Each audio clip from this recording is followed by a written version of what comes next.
Hello दोस्तों, कैसे हैं आप सब। दोस्तों मैं हूं सीए पंकज सरावगी और आज हम डिस्कस करने वाले हैं इस वीडियो के अंदर दिसंबर 2022 के लिए आईसीएमएआई इंस्टीट्यूट ने जो पेपर नंबर 10 कॉस्ट एफएम का एमटीपी का सेट 2 जो इश्यू किया है उसका सॉल्यूशन हम यहां पे डिस्कस करने वाले हैं। तो सर ये है एमटीपी मॉक टेस्ट पेपर का क्वेश्चन पेपर जो इंस्टीट्यूट ने दिसंबर 2022 के लिए इश्यू किया है। Intermediate examination syllabus 2016 paper number 10 जो कि कॉस्ट एफएम का है उसका सेट 2 है। सेट 1 का सॉल्यूशन मैं ऑलरेडी अपने YouTube चैनल पे अपलोड कर चुका हूं, आप देख सकते हो और उसका बेनिफिट ले सकते हो। इसके अलावा कॉस्ट अकाउंटिंग के सेट 1 और सेट 2 दोनों के सॉल्यूशन हम ऑलरेडी अपलोड कर चुके हैं। Operation management and strategic management OMSM का भी सेट 1 का सॉल्यूशन ऑलरेडी अपलोड हो चुका है। पेपर नंबर 10 है आपका cost and management accounting and financial management. ये जो पेपर का सेट 2 है बिल्कुल पैटर्न सिमिलर है जो कि आपके सेट 1 का था। सर 100 मार्क्स का पेपर, 3 घंटे का पेपर, जिसमें टोटलिटी में 10 क्वेश्चंस हैं, जिसमें 5 क्वेश्चन आपके कॉस्ट एंड मैनेजमेंट अकाउंटिंग में कवरेज हो रही है और 5 क्वेश्चन आपके फाइनेंशियल मैनेजमेंट में कवरेज हो रही है। तो 10 क्वेश्चंस हैं। पहले पार्ट ए जो है, सेक्शन ए जो है वो है कॉस्ट एंड मैनेजमेंट अकाउंटिंग का और सेक्शन बी जो है वो है आपका फाइनेंशियल मैनेजमेंट का। पार्ट 1 सेक्शन 1 में पार्ट 1 और पार्ट 2 दो पार्ट है। सिमिलरली सेक्शन बी में भी दो पार्ट है, पार्ट 1 पार्ट 2। पार्ट 1 में एक्चुअल में MCQ fill in the blanks, MCQ fill in the blanks, match the following, इस टाइप के क्वेश्चंस है, जिसमें 14 मार्क्स के क्वेश्चन है क्वेश्चन नंबर 1 में, जिसमें 6 नंबर की एमसीक्यू है, 4 नंबर का मैच द फॉलोइंग है और 4 नंबर का ट्रू फॉल्स है। उसके बाद जो बाकी 4 क्वेश्चन है क्वेश्चन नंबर 2 से लेकर 5 तक, उसमें से आपको केवल 3 अटेम्प्ट करने हैं, तो एक क्वेश्चन की आपको चॉइस मिल जाती है। हर क्वेश्चन की वेटेज 12 नंबर की रहेगी, लेकिन 12 नंबर का एक सिंगल क्वेश्चन नहीं है, इसमें पार्ट्स कर दिया। जैसे क्वेश्चन नंबर 2 है उसमें 2 पार्ट कर दिए, ए और बी। ए 4 नंबर का है तो बी आपको 8 नंबर का देखने को मिल रहा है।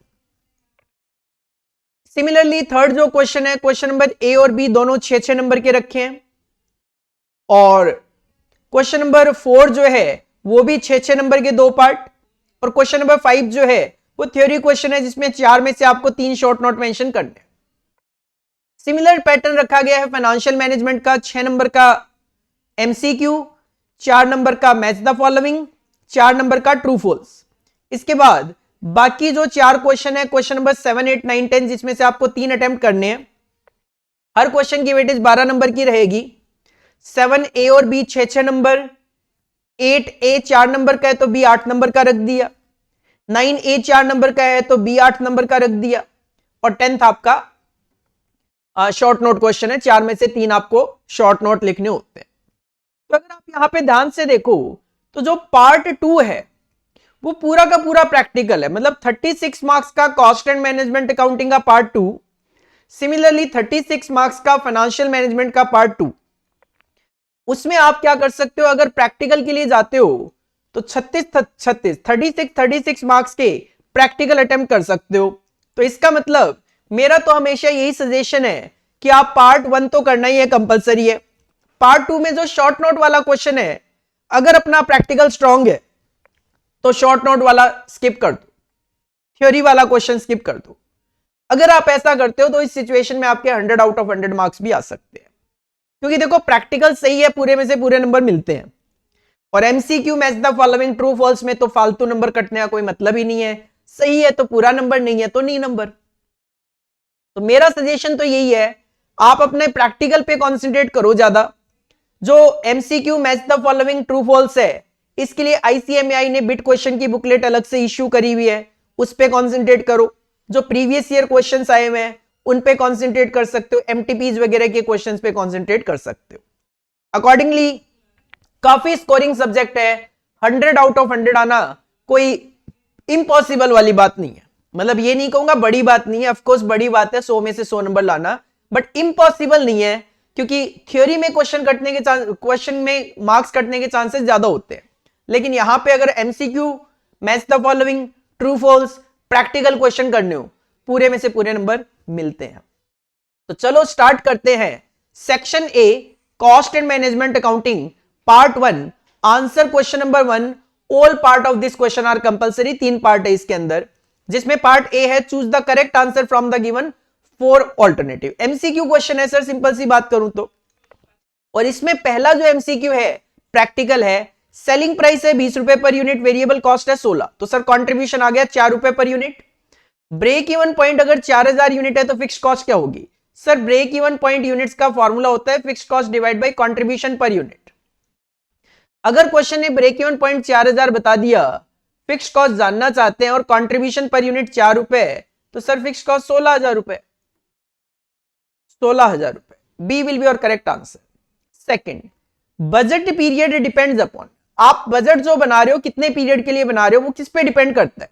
बजट के नेचर पे, बजट के टाइप पे, लेंथ ऑफ ट्रेड साइकिल पे, या सब पे? Sir all of the above. Nature पे भी डिपेंड करता है तो बजट कौन सा उस पे भी डिपेंड करता है, तो ट्रेड साइकिल क्या चलता है वो भी डिपेंड करता है। इसके बाद थर्ड क्वेश्चन है which of the following operating measures would to see decreasing over time? Merchandise inventory turnover, percentage of on time delivery, total quality cost और finish goods inventory turnover. Sir theory question है, total quality cost इसका answer है।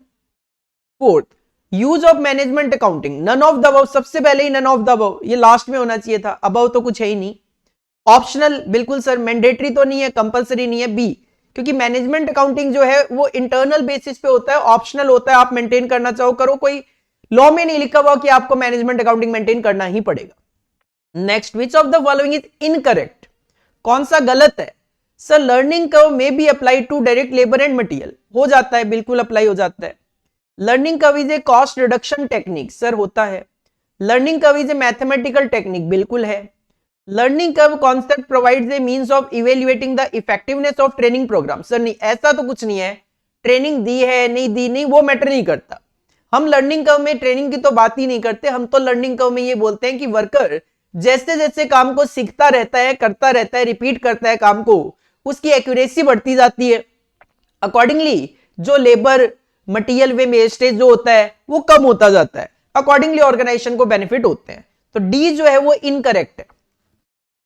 और sixth MCQ आपका, revision of budget is unnecessary, इनएडिक्वेट data, can't determine या necessary. Sir budget का revision necessary होता है, क्योंकि बजट को अगर रिवाइज नहीं करोगे तो बजट आउटडेटेड हो जाएगा।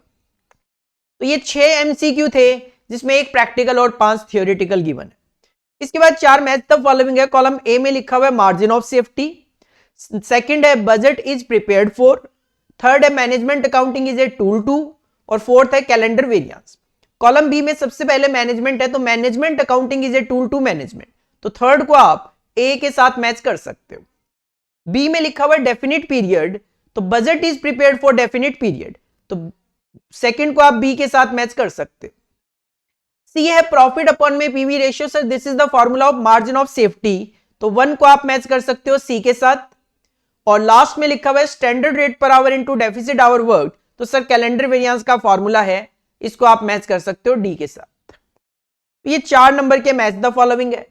सिमिलरली 4 ट्रू फॉल्स है, आपको बताना है स्टेटमेंट ट्रू है कि फॉल्स।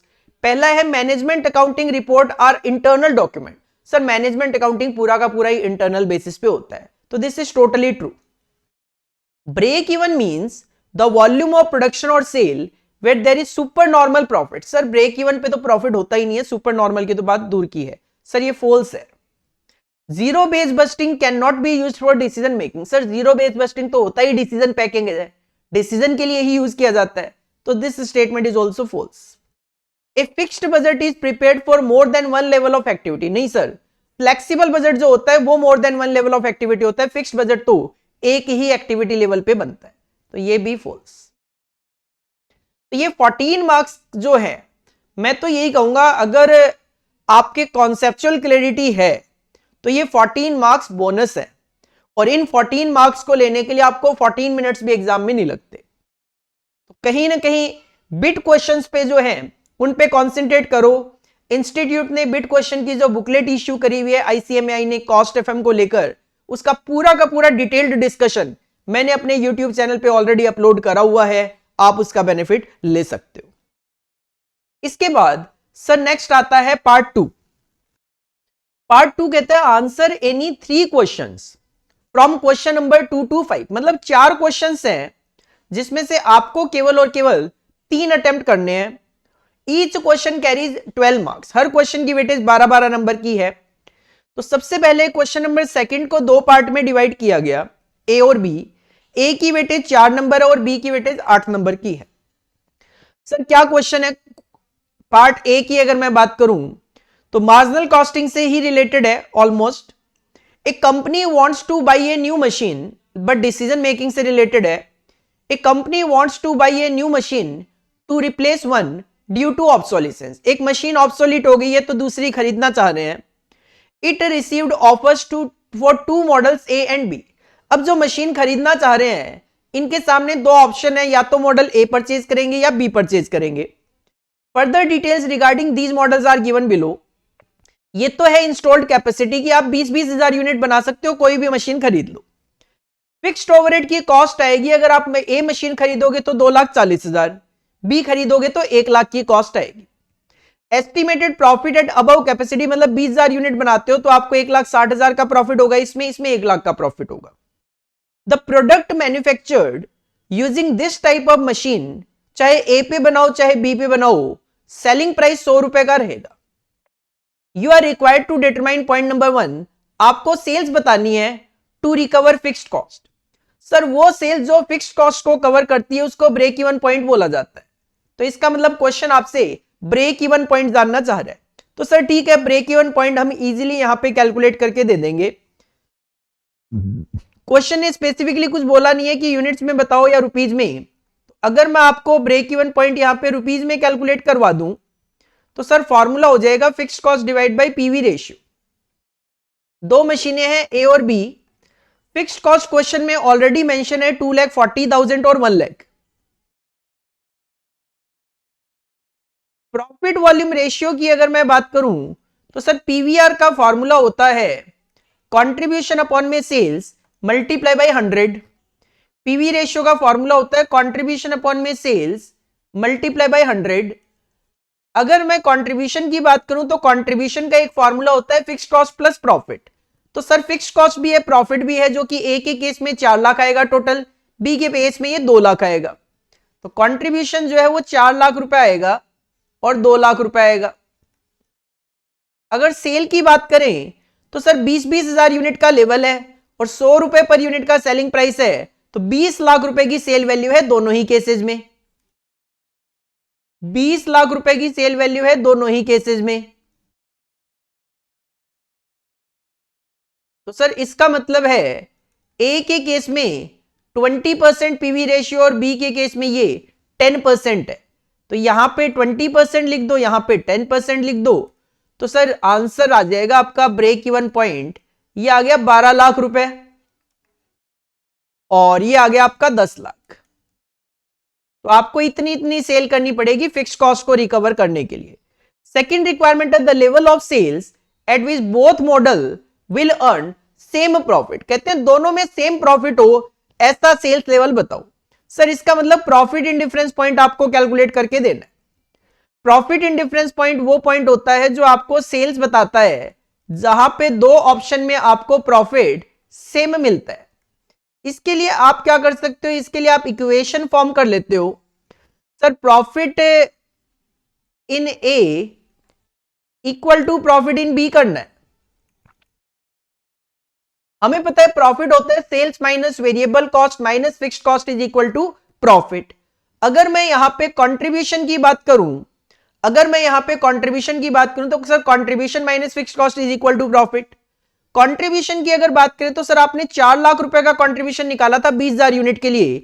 इसका मतलब 1 यूनिट का कंट्रीब्यूशन प्रोडक्ट ए में मॉडल ए में 20 रुपए आएगा। नंबर ऑफ यूनिट्स मेरे को नहीं पता, वही तो सेल्स तो आपको कैलकुलेट करके देनी है इस बारी। तो सर नंबर ऑफ यूनिट अगर मैं x अज्यूम करूंगा तो इसका मतलब 20x will be the contribution minus sir fixed cost है ए के केस में फिक्स्ड कॉस्ट है 2,40,000। तो कंट्रीब्यूशन निकाल दिया मैंने। कैसे निकाला? सर 4 लाख का कंट्रीब्यूशन आ रहा था 20,000 यूनिट के लिए, तो पर यूनिट 20 रुपए। तो कंट्रीब्यूशन 1 यूनिट से 20 होगा, तो जितनी भी नंबर ऑफ यूनिट्स बनाओगे 20x minus fixed cost is equal to profit. अब बी में इक्वेशन सर बी का कंट्रीब्यूशन 2 लाख था 20,000 यूनिट से, तो 1 यूनिट से 10 रुपए का कंट्रीब्यूशन, माइनस इसमें फिक्स कॉस्ट थी 1 लाख रुपए। तो एक्चुअल में अगर मैं बात करूं तो इसका सिंपल फॉर्मूला अगर आपको लिखना हो तो इसका फॉर्मूला होता है difference in fix cost divide bye difference in contribution per unit. तो यहां से आपको एक्स पता चल जाता है सर 1,40,000 डिवाइड बाई 10, 14,000 यूनिट्स। मतलब जब आप 14,000 यूनिट्स बनाओगे तो आपका प्रॉफिट दोनों केसेस में सेम होगा। कैसे? सर 14,000 यूनिट बनाओगे, एक यूनिट से अगर 20 रुपए का कंट्रीब्यूशन होगा 280 में से 240 माइनस करोगे 40,000 का प्रॉफिट बचा। बी बनाओगे 14,000 यूनिट 10 रुपए एक से कमाओगे तो सर 14,000 इंटू 10 1,40,000 में से 1 लाख माइनस करोगे वही 40,000 का प्रॉफिट आएगा। इस तरीके से आप मैच भी कर सकते हो। और लास्ट पॉइंट कहता है the model suitable for different level of demand for the product. Sir model बताओ suitable for different level of demand for the product, अलग अलग डिफरेंट लेवल पे बताओ कौन सा मॉडल ठीक है। इसके लिए आप कॉस्ट इन डिफरेंस पॉइंट निकाल सकते हो। इसके लिए आप क्या कर सकते हो, थर्ड पॉइंट में कॉस्ट इन डिफरेंस पॉइंट निकाल सकते हो, जिसका फॉर्मूला होता है difference in fixed cost divided by difference in variable cost per unit. तो sir difference in fixed cost तो अपने को पता ही है, एक में 240 है और एक में 1 लाख है, तो 140 is the difference in fixed cost. Contribution per unit को एनालाइज करवा देता हूं। कंट्रीब्यूशन अगर 20 रुपए है प्रोडक्ट ए का और सेलिंग प्राइस अगर 100 रुपए है तो सर वेरिएबल कॉस्ट 80 रुपए है। सिमिलरली मॉडल बी में अगर आपका कंट्रीब्यूशन 10 रुपए पर यूनिट है और सेलिंग प्राइस 100 रुपए है तो 90 रुपए आपकी वेरिएबल कॉस्ट पर यूनिट है।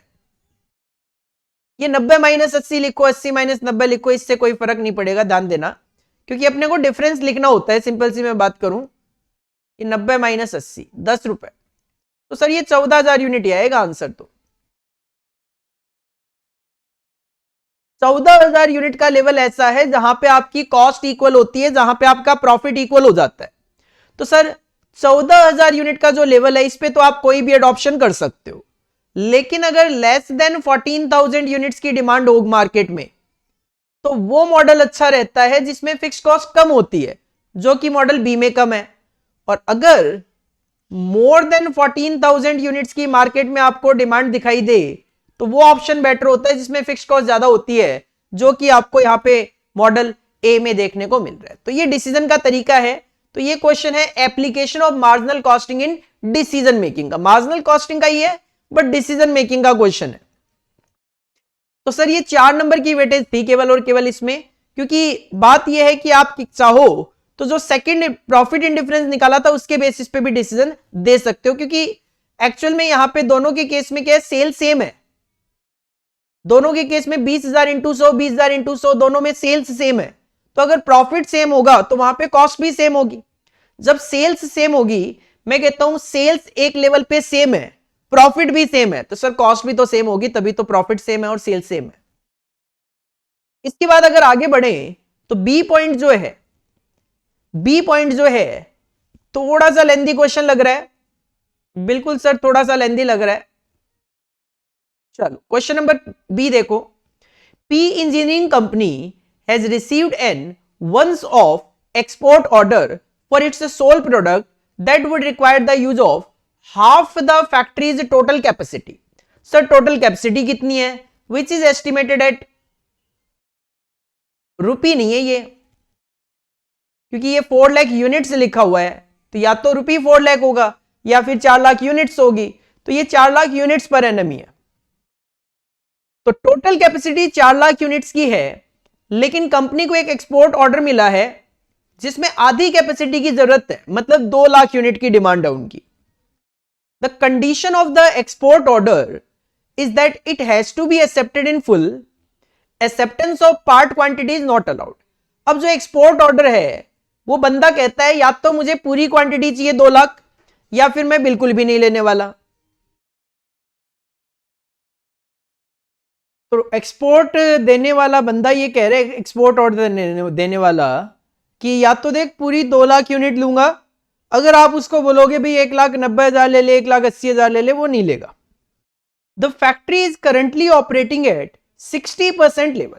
फैक्ट्री अभी क्या है, अपने 60% लेवल पे काम कर रही है। 60% लेवल पे काम करने का मतलब वो 4 लाख का 60%, 2,40,000 यूनिट बनाकर बेच रही है। To meet the demand of its domestic customer as against the current price of ₹6 per unit, the export offer is ₹4.70 per unit, which is the less than the cost of production. साथ में ये भी कहते हैं कि currently आप domestic market में माल बेच रहे हो ₹6 पर यूनिट में, लेकिन एक्सपोर्ट ऑफर जो है वो ₹4.70 पर यूनिट के हिसाब से है, जो कि दिखने में कॉस्ट ऑफ करंट प्रोडक्शन से कम है, क्योंकि कॉस्ट ऑफ प्रोडक्शन जो है यहाँ पे ₹5 दिखाई जा रही है। The cost breakdown is given as follows per unit. Material लगता है ₹2.40, लेबर ₹1 की, वेरिएबल एक्सपेंस 60 पैसा और फिक्स्ड ओवरहेड ₹1 का लगता है। ये कहानी है। The company has the following options. अब कंपनी के सामने 4 ऑप्शंस है। कंपनी के सामने 4 ऑप्शन है। पहला ऑप्शन तो यह है कि accept the export order. Export order accept करने का मतलब है 4 लाख का 50%, 2 लाख यूनिट एक्सपोर्ट करना, and cut back domestic sales as necessary. तो फिर डोमेस्टिक में आप अभी जो 60% माल बेच रहे हो, 4 लाख का 60%, 240, 2 लाख यूनिट ही बेच पाओगे, क्योंकि आपकी कैपेसिटी तो टोटल 4 लाख की है। जब 2 लाख एक्सपोर्ट कर दोगे तो 2 लाख ही आप इंडिया में बेच पाओगे। दूसरा ऑप्शन यह है कि रिमूव द कैपेसिटी कांस्टेंट। ये जो 4 लाख यूनिट की कैपेसिटी का एक लिमिटेशन है, इसको हटाओ। कैसे? By installing necessary balancing equipment and also by working over time to meet both domestic and export demand. कहते हैं जो इक्विपमेंट खरीदने हैं खरीदो, और ओवर टाइम करवाना है करवाओ। This will increase. इससे क्या होगा, आपका जो फिक्स्ड ओवरहेड की कॉस्ट है वो ₹15,000 पर एनम से बढ़ जाएगी, और additional cost for over time work will amount to 40,000। Over time की कॉस्ट 40,000 से बढ़ जाएगी। ओवर टाइम की वजह से 40,000 का खर्चा बढ़ जाएगा। ठीक है, दूसरा ऑप्शन ये है। तीसरा ऑप्शन कहता है अपॉइंट ए सब कॉन्ट्रैक्टर। क्यों ना बाहर से काम करवा लेते हैं, to manufacture the additional requirement. Additional requirement कितनी है आपकी? सर 4 लाख का 10% एडिशनल डिमांड है केवल, क्योंकि 240 में बेच रहा हूं अभी, 2 लाख एक्सपोर्ट वाले को चाहिए 440, मेरी कैपेसिटी 4 लाख है, मतलब 40,000 यूनिट एक्स्ट्रा डिमांड है। तो वो एडिशनल जो रिक्वायरमेंट है बाहर से बनवा लो, and meet the domestic and export requirement in full by supplying raw material. इस केस में रॉ मटेरियल आपको सप्लाई करना है, और पेइंग एक कन्वर्जन चार्ज। एक कन्वर्जन चार्ज पे करना है ₹2 पर यूनिट का। साथ में एक सुपरवाइजर अपॉइंट करना है आपको, जिसको सैलरी देनी है आपको ₹3,000 हर महीने, for checking the quality of the product and controlling operation at the manufacturing unit. और चौथा ऑप्शन तो सबसे सिंपल है ही, ऑर्डर को रिफ्यूज कर दो, जैसा चल रहा है चलने दो। ये 4 ऑप्शन है, और क्वेश्चन आपसे चाहता है compute the profit from each of these option. इन चारों ऑप्शन में हम अपने प्रॉफिट निकालें, कैलकुलेट करें incremental profit compare to the first option. First option से इंक्रीमेंटल प्रॉफिट कैलकुलेट करें हर एक ऑप्शन के, और रिकमेंड करें with reason as to which of these option the company should decide upon. तो सर 4 ऑप्शन है, तो 5 कॉलम में आपको एक स्टेटमेंट ऑफ प्रॉफिट बना के देना पड़ेगा। अच्छा क्वेश्चन है, एग्जाम में आपको देखने को मिल सकता है। कौन सा है ये? 2B है sir. Statement of profit decision making का क्वेश्चन है। 5 कॉलम में ये स्टेटमेंट ऑफ प्रॉफिट आप बना लो। पहला कॉलम आपका पर्टिकुलर्स रहेगा, इसके बाद जो भी आपके ऑप्शंस हैं वो हम कंसीडर कर लेंगे। 1 2 3 4 लिख रहा हूं मैं फिलहाल यहां पे।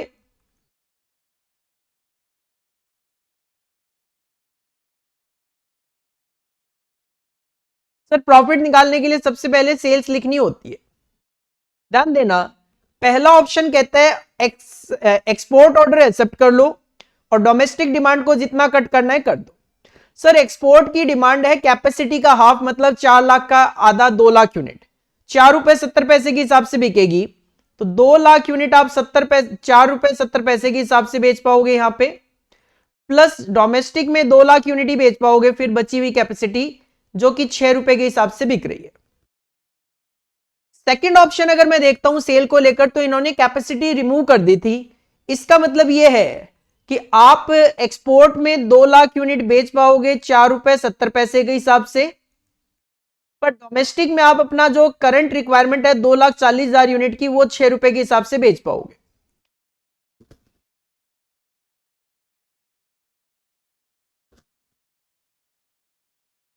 ₹21,40,000 की सेल आती है आपकी पहले ऑप्शन के अंदर, जो कि दूसरे ऑप्शन में बढ़ जानी है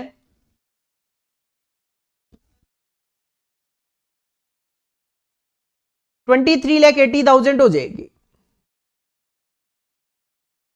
तीसरे ऑप्शन में भी देखो आप सब कॉन्ट्रैक्टिंग करवा रहे हो तो माल तो पूरा ही बेच रहे हो, तो तीसरे ऑप्शन में सेल सेम रहेगी जो दूसरे ऑप्शन में है।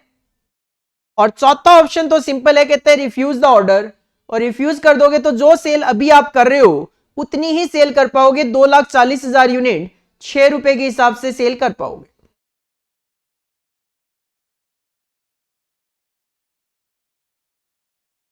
माइनस करोगे आप इसमें से खर्चे। सर मैं वेरिएबल कॉस्ट फिक्स कॉस्ट अलग अलग नहीं कर रहा, लेकिन आप एग्जाम में कर देना क्योंकि ये डिसीजन मेकिंग का क्वेश्चन है।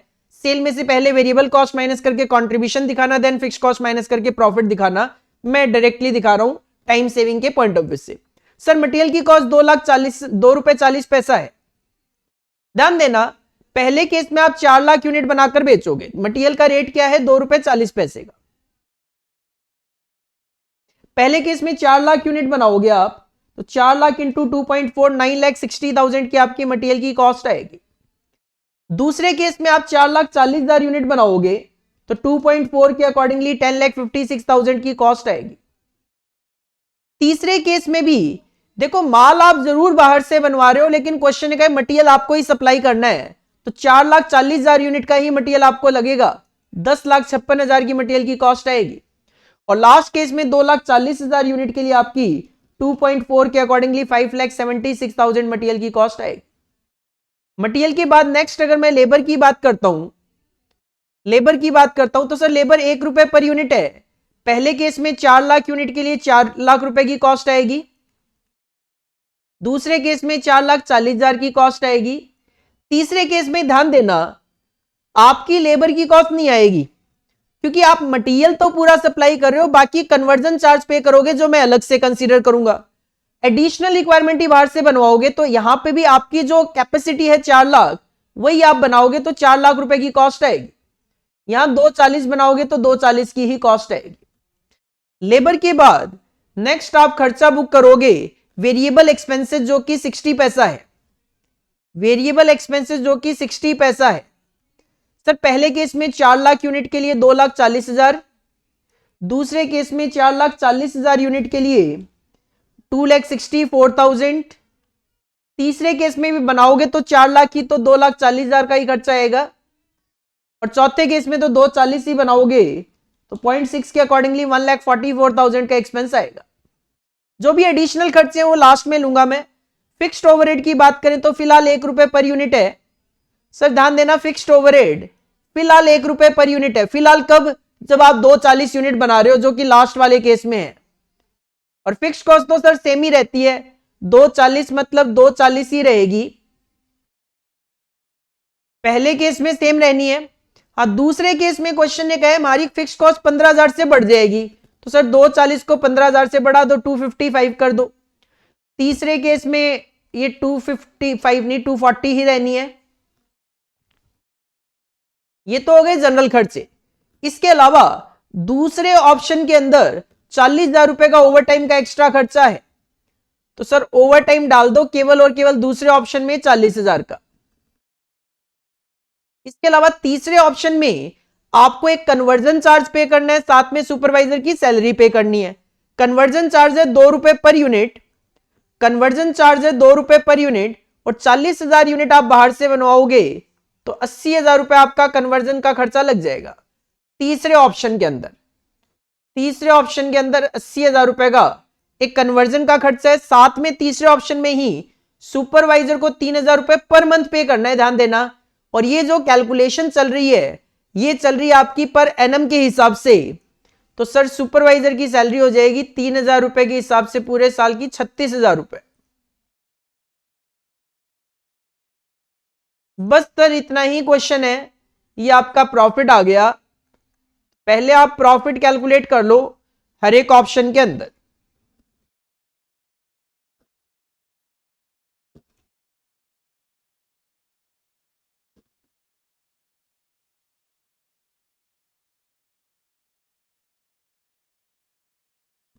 पहले ऑप्शन में 3 लाख रुपए आपका प्रॉफिट आ रहा है। दूसरे ऑप्शन में अगर बात करें,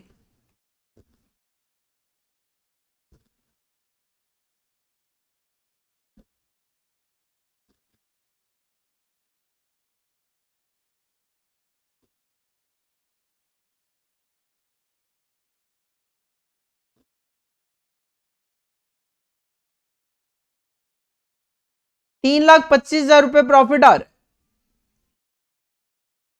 तीसरे ऑप्शन में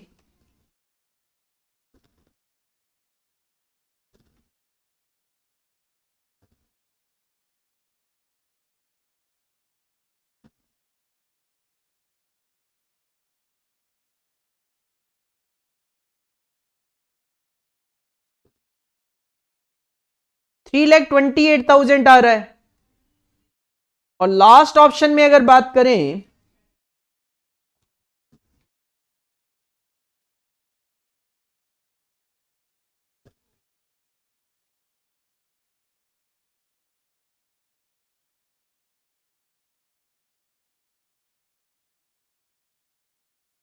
₹2,40,000 का प्रॉफिट। अब देखो क्वेश्चन ने ये बोला compute the profit from each of these option, sir निकाल दिया, and calculate incremental profit compare to the first option. First option से कंपेयर करते हुए इंक्रीमेंटल प्रॉफिट बताओ। तो सर पहले ऑप्शन में 3 लाख है, तो कंपेयर करूंगा तो यहां पे 25,000 आएगा, यहां पे 28,000 आएगा, और यहां पे ऑफकोर्स नेगेटिव में 60,000 आएगा। और सेकंड ऑप्शन में क्वेश्चन कहता है कौन सा रिकमेंड करोगे? सर ऑफकोर्स हम ये जो ऑप्शन है थर्ड ऑप्शन वो एक्सेप्ट करेंगे, क्योंकि यहां पे हमारा जो प्रॉफिट है वो मैक्सिमम टू मैक्सिमम है। तो क्वेश्चन इजी है। अगर आप एक तो क्वेश्चन की लेंथ से नहीं डरते हो तो क्वेश्चन को आराम से पढ़ लो, देन जैसे जैसे क्वेश्चन ने बोला है वैसे वैसे आराम से करते जाओ। 8 नंबर का क्वेश्चन है, अगर 8 नंबर के क्वेश्चन को करने के लिए आपको 15 मिनट भी लग जाए कोई दिक्कत नहीं है, करेक्ट होना चाहिए। 15 मिनट भी लग जाए कोई दिक्कत नहीं है, करेक्ट होना चाहिए, और ये करेक्ट हो जाएगा आराम से अगर आप आराम से क्वेश्चन को पढ़कर सॉल्व करोगे तो। इसके बाद नेक्स्ट जो क्वेश्चन है क्वेश्चन नंबर 3, और इसका जो ए पार्ट है वो है आपका स्टैंडर्ड कॉस्टिंग से related. Y limited has furnished the following data. आपको बजट गिवन है, एक्चुअल गिवन है, जुलाई 2022 का डेटा है। सोचा था 25 दिन काम करेंगे लेकिन एक्चुअल में 27 डेज की वर्किंग करी। प्रोडक्शन सोचा था 20,000 यूनिट करेंगे बट एक्चुअल में 22,000 यूनिट का प्रोडक्शन किया। फिक्स्ड ओवरहेड का खर्चा 30,000 रुपए बजट था बट एक्चुअल में 31,000 आया। फिक्स्ड ओवरहेड रेट जब कैलकुलेट करा बजटेड तो ₹1 पर आवर है, और जुलाई 2022 में एक्चुअल में आपने 31,500 घंटे काम किया। क्वेश्चन कहता है फिक्स्ड ओवरहेड से रिलेटेड सारे वेरिएंसेस बता दो, efficiency, capacity, calendar, volume, expenditure और कॉस्ट वेरिएंस। और ये जो क्वेश्चन है 6 नंबर की वेटेज है, ये आपके स्टडी मटेरियल में से कॉपी पेस्ट किया हुआ क्वेश्चन है, तो इसका सॉल्यूशन मैं आपको आपके स्टडी मटेरियल में से ही करवा देता हूं। आपके स्टडी मटेरियल के पेज नंबर 174 पे इलस्ट्रेशन नंबर 14 जो है यही वाला एमटीपी में as it is copy paste किया गया। तो देखो इसके लिए हम क्या करते हैं, जब भी हमें फिक्स्ड ओवरहेड वेरिएंसेस निकालने होते हैं तो हम डेटा प्रिपेयर किया करते हैं, जिसमें हम स्टैंडर्ड रेट और स्टैंडर्ड आवर्स लिखते हैं, स्टैंडर्ड रेट्स लिखते हैं, स्टैंडर्ड आवर्स लिखते हैं, स्टैंडर्ड रेट लिखते हैं, स्टैंडर्ड आवर्स लिखते हैं, then standard rate actual hours लिखते हैं, then standard rate revised budgeted hours लिखते हैं, then standard rate budgeted hours लिखते हैं, और then actual rate actual hours लिखते हैं। ये 5 कॉलम हम बनाते हैं। तो आप यहां पे देख सकते हो, सबसे पहले स्टैंडर्ड रेट की मैं बात करके अगर मैं सबसे पहले बजटेड की बात करूं तो sir budgeted fixed overhead rate है ₹1 का, और एक्चुअल आवर्स है आपके 31,500 के, और एक्चुअल में फिक्स्ड ओवरहेड है 31,000 और बजटेड ओवरहेड आपका 30,000। तो सर बजटेड ओवरहेड कुछ नहीं होता, SR और SR और SH जो होता है, SR SH जो होता है, SR नहीं बजटेड, बजटेड है ना ये, तो बजटेड आवर बजटेड रेट, तो बजटेड आवर BHSR, BHSR जो है वो आपका 30,000 है और 31,000 आपका एक्चुअल आवर्स वर्कड और एक्चुअल ओवरहेड आपका 31,000 है। तो एक्चुअल आवर्स और एक्चुअल रेट जो है वो 31,000 है, एक्चुअल आवर्स और एक्चुअल रेट जो है वो 31,000 है।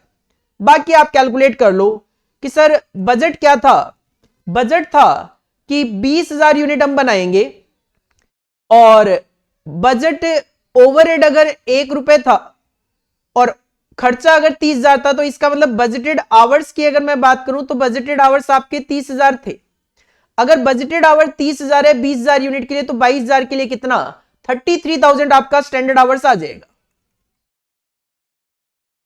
तो स्टैंडर्ड आवर और स्टैंडर्ड रेट, तो 33,000 इंटू 1, 33,000 आ जाएगा। एक्चुअल आवर्स है आपके 31,500 क्वेश्चन में गिवन है, स्टैंडर्ड रेट से मल्टीप्लाई करोगे 31,500, ये आपके रिवाइज्ड बजटेड आवर्स, इसकी मैं अभी कैलकुलेशन करवा रहा हूं आपको और इसको हम स्टैंडर्ड रेट से मल्टीप्लाई करेंगे।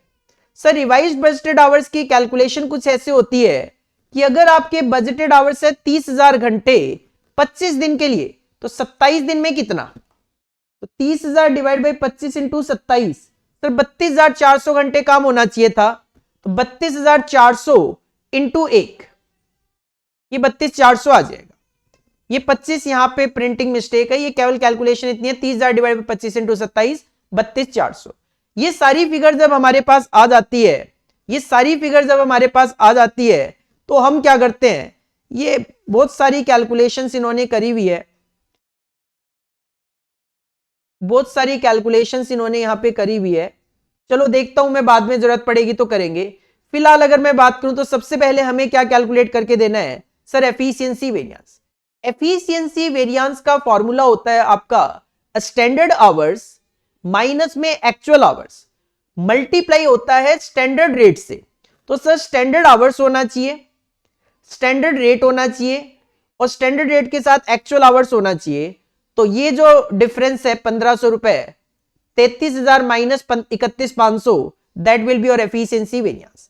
एफिशिएंसी वेरिएंस, तो sir fixed overhead efficiency variance is nothing 1 minus 2, 1,500 favourable आ जाएगा। फॉर्मूला होता है स्टैंडर्ड, ये क्वांटिटी के बेसिस पे निकालना है, इसकी जरूरत नहीं है, मैं इसी के बेसिस पे करवाऊंगा आपको। Standard hours minus actual hours into standard rate होता है। इसके बाद सेकंड रिक्वायरमेंट है क्वेश्चन में, आपको कैपेसिटी वेरिएंस निकालना है। तो इनको नंबरिंग दे दी है 1 2 3 4 5। तो अगर आपको कैपेसिटी वेरिएंस निकालना है तो आप सीधा सीधा फॉर्मूला यूज कर सकते हो 2 माइनस 3, 2 माइनस 3। फॉर्मूला होता है actual hours minus revised budgeted hours multiply by standard rate. तो 31,500 माइनस 32,400, 900 रुपए आपका एडवर्स आ जाएगा। इसके बाद तीसरी रिक्वायरमेंट है क्वेश्चन में, आपको कैलेंडर वेरिएंस निकालना है। कैलेंडर वेरिएंस होता है 3 माइनस 4। फॉर्मूले की अगर मैं बात करूं तो फॉर्मूला होता है revised budgeted hours minus budgeted hours multiply by standard rate. तो ये 3 माइनस 4 आप कर सकते हो, 2,400 रुपए आपका आंसर आ जाएगा। इसके बाद फोर्थ रिक्वायरमेंट है वॉल्यूम वेरिएंस की। सर वॉल्यूम वेरिएंस आप कैलकुलेट कर सकते हो 1 माइनस 4 करके, 1 माइनस 4 करके, क्योंकि इसका फॉर्मूला होता है standard hours minus budgeted hours multiply by standard rate. तो 3,000 रुपए फेवरेबल आ जाएगा, 3,000 रुपए फेवरेबल आ जाएगा। इसके बाद नेक्स्ट है expenditure variance. Sir expenditure variance हो जाएगा 4 minus 5, 4 minus 5, this minus this, क्योंकि इसका फॉर्मूला होता है standard rate minus actual hour, SRBH minus ARAH। Simple सी मैं बात करूं तो standard overhead minus actual overhead होता है, standard overhead minus actual overhead होता है। और कॉस्ट वेरिएंस की बात करें तो सर कॉस्ट वेरिएंस का आप एप्लीकेशन करोगे first minus fifth. This is the budgeted overhead minus में एक्चुअल ओवरहेड। इस तरीके से आप ये कैलकुलेशन करके दे सकते हो। ये यूनिट बेसिस पे भी कैलकुलेशन होती है, बट नॉर्मली हम क्या करते हैं, हम आवर्स बेसिस पे ही प्रेफर करते हैं। तो ये जो सेकंड कैलकुलेशन दिखाई हुई है यहाँ पे, ये यूनिट बेसिस पे है, इसकी आपको जरूरत है नहीं। इसके आपको बिल्कुल भी जरूरत नहीं है, आप केवल और केवल ये अप्लाई करो, ये कैलकुलेशन, इसके बाद डायरेक्ट आप क्या कर सकते हो, अपने फॉर्मूले अप्लाई कर सकते हो यहां पे। इसके बाद जो बी पार्ट है क्वेश्चन नंबर 3 का, ये भी स्टैंडर्ड कॉस्टिंग में से है और काफी इजी सा एक क्वेश्चन है। कहते हैं limited present the following information for September 2022, budgeted production of product OP 200 unit का आपने यूनिट का प्रोडक्शन सोचा था, और standard consumption of raw material 2 kg per unit of OP, और आपने सोचा था कि एक यूनिट को बनाने के लिए 2 kg लगेगी मटेरियल। स्टैंडर्ड प्राइस 6 रुपए पर केजी, लेकिन एक्चुअल में आपने 250 यूनिट बनाई और मटेरियल एक्स परचेज किया 8 रुपए के हिसाब से और कंज्यूम किया 1.8 kg पर यूनिट। अपने को मटेरियल कॉस्ट वेरिएंसेस कैलकुलेट करके देने हैं। तो सर सेम क्वेश्चन तो नहीं है स्टडी मटेरियल में, तो मैं करवा देता हूं आपको, बट एक इजी सा क्वेश्चन है 4A। इसमें अगर आप अपना स्टैंडर्ड डेटा रखते हो क्वांटिटी प्राइस अमाउंट का और एक एक्चुअल डेटा रखते हो क्वांटिटी प्राइस अमाउंट का, तो बात बन जाएगी। सर सिंपल अगर मैं कहूं तो क्वेश्चन ने कहा है बजटेड प्रोडक्शन, छोड़ दो कोई जरूरत नहीं है, 2 kg लगना था एक यूनिट के लिए, 250 यूनिट बनाई तो 250 यूनिट के लिए 500 kg लगना चाहिए। किस प्राइस के अकॉर्डिंगली 6 रुपए के हिसाब से 3000 रुपए की कॉस्ट आनी चाहिए थी, लेकिन एक्चुअल में आपने क्या किया, 8 रुपए के हिसाब से मटेरियल खरीदा और 250 यूनिट बनाई, 1.8 कंजम्पशन किया, तो 450 यूनिट कंज्यूम करी, 3600 रुपीज की कॉस्ट आई। मटेरियल कॉस्ट वेरिएंस निकालोगे, standard cost minus actual cost 600 रुपए एडवर्स आ जाएगा। मटेरियल प्राइस वेरिएंस निकालोगे, सर 6 रुपए सोचा था, 8 रुपए पे कर रहे हो, 450 kg के लिए 900 रुपए एडवर्स। और मटेरियल यूसेज वेरिएंस की बात करें सर, 500 की बजाय 450 ही kg यूज करा, 50 kg का फायदा, तो 300 फेवरेबल। बस ये सिंपल सा आंसर है इसका।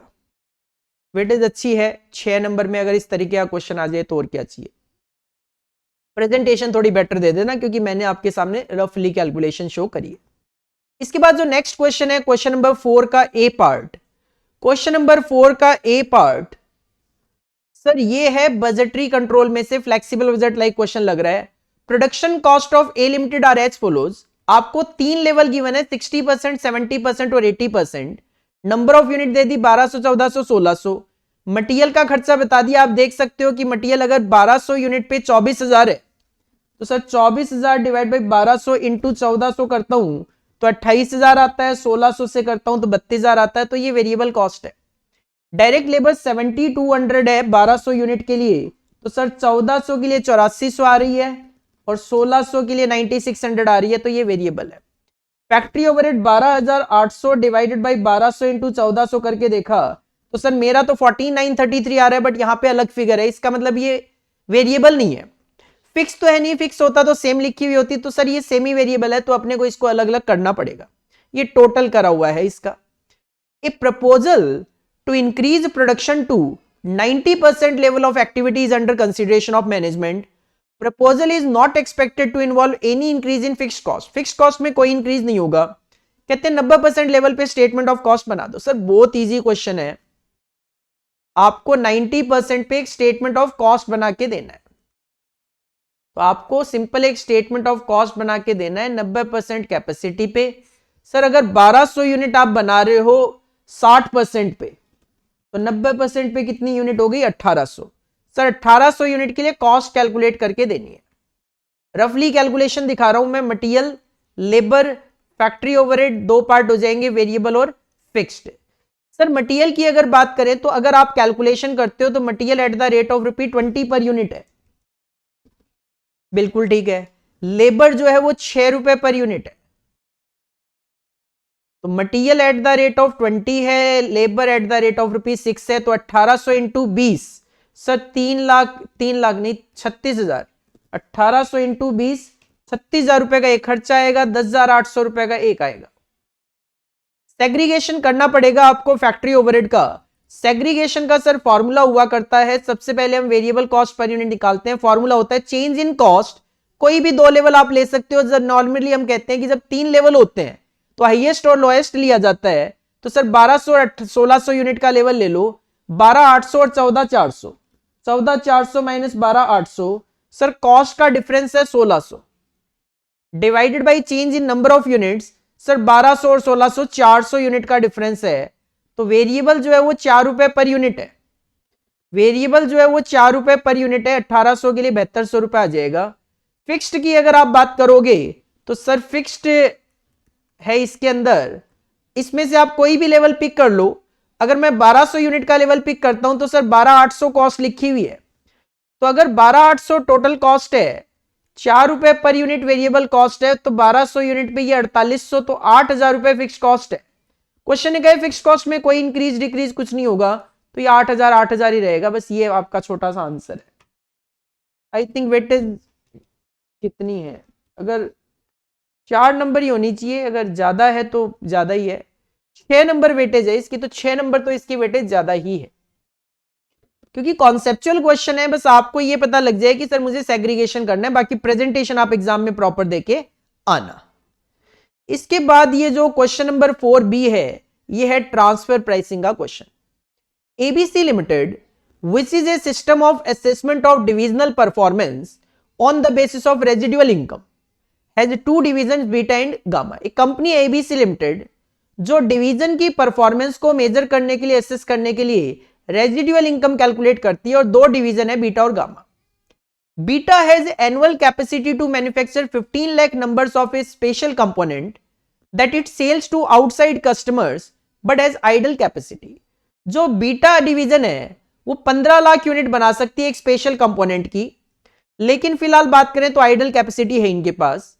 The budgeted residual income of Gamma is rupee 1 crore 20 lakh. Gamma चाहता है कि भाई मेरा टारगेट है 1 करोड़ 20 लाख रुपए की residual income, while that of beta चाहता है 1 करोड़ की residual income. Other relevant details extracted from the budget of beta for the current year were as follows. Sale आप आउटसाइड कस्टमर को कर रहे हो 12 लाख यूनिट, 180 रुपए पर यूनिट पे। इसका मतलब यह है, बीटा का डेटा ये, इसका मतलब यह है कि 3 लाख यूनिट की कैपेसिटी इनकी फालतू है। वेरिएबल कॉस्ट पर यूनिट 160 रुपए है, डिवीजन की फिक्स कॉस्ट 80 लाख रुपए है, कैपिटल इंप्लॉयड 7.5 करोड़ है, और कॉस्ट ऑफ कैपिटल इनका 12% है। Gamma has just received a special order for which it requires component similar to the one made by beta. अब गामा को एक ऑर्डर मिला जिसके लिए उनको उस तरीके के कंपोनेंट की जरूरत है जो बीटा बनाता है। Fully aware of the idle capacity of beta, Gamma has asked Beta to quote for manufacture and supply of 3 lakh number of the component with a slight modification during final processing। तो gamma beta के पास पहुंच गया, बोला तेरे पास 3 lakh unit की capacity फालतू पड़ी हुई है, 3 लाख यूनिट अगर मैं तेरे से लेता हूं, प्राइस बता, कुछ मॉडिफिकेशन उसमें करना पड़ेगा फाइनल प्रोसेसिंग पे। और beta and gamma agree that this will involve, जो मॉडिफिकेशन करना है इसमें एक्स्ट्रा वेरिएबल कॉस्ट आएगी 5 रुपए की, मतलब 165 कर लो, 160 रुपए तो नॉर्मल आ ही रही है, 5 रुपए और 165 आ जाएगी इस वाले के लिए। You are required to calculate the transfer price which beta should quote to gamma to achieve its budgeted residual income. कहते हैं बीटा गामा को क्या रेट कोट करे कि बीटा अपना टारगेट अचीव कर ले। बीटा का टारगेट क्या है, 1 करोड़ रुपए की रेजिडुअल इनकम का। सर ये जो क्वेश्चन है सेम टू सेम आपके स्टडी मटेरियल का क्वेश्चन है ट्रांसफर प्राइसिंग में से, तो वहीं से मैं करवा देता हूं इसको। ये जो क्वेश्चन है ये अगर आप अपने स्टडी मटेरियल के पेज नंबर 46 पे देखोगे तो इलस्ट्रेशन नंबर 14 है, सेम डेटा है, किसी भी तरीके की कोई फिगर में भी चेंज नहीं है।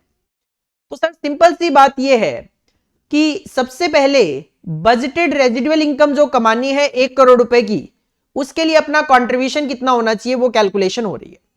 सर फिक्स्ड कॉस्ट कितनी आती है, 80 लाख रुपए की। फिक्स्ड कॉस्ट कितनी आती है, 80 लाख रुपए की। कैपिटल इंप्लॉयड कितनी है, 7.5 करोड़, उसका 12% सर 90 लाख रुपए।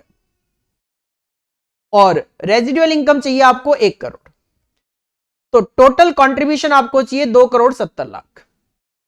2 करोड़ 70 लाख रुपए का आपको कंट्रीब्यूशन चाहिए। आप जो बाहर माल बेच रहे हो 160 रुपए की वेरिएबल कॉस्ट आती है, 180 में बेचते हो, हर यूनिट से 20 रुपए कमा लेते हो। तो सर 12 लाख यूनिट बेचोगे तो 12 लाख यूनिट से 2 करोड़ 40 लाख रुपए कमा लोगे, जबकि कमाना आपको 270 है। तो 30 लाख रुपए गामा से ले लो, 30 लाख रुपए गामा से ले लो। कितनी यूनिट देनी है गामा को, 3 लाख, तो सर पर यूनिट 10 रुपए ले लो। 160 रुपए वेरिएबल कॉस्ट बनाने की वैसे आ रही है, 5 एक्स्ट्रा कॉस्ट आएगी 165, 10 रुपए उससे प्रॉफिट ले लो, तो 175 का प्राइस बता दो। बस क्वेश्चन की इतनी ही डिमांड है। यहां पे जो क्वेश्चन आपके स्टडी मटेरियल में है इसमें बस यही डिमांड है, 175 रुपए आपको आंसर निकाल के बताना है।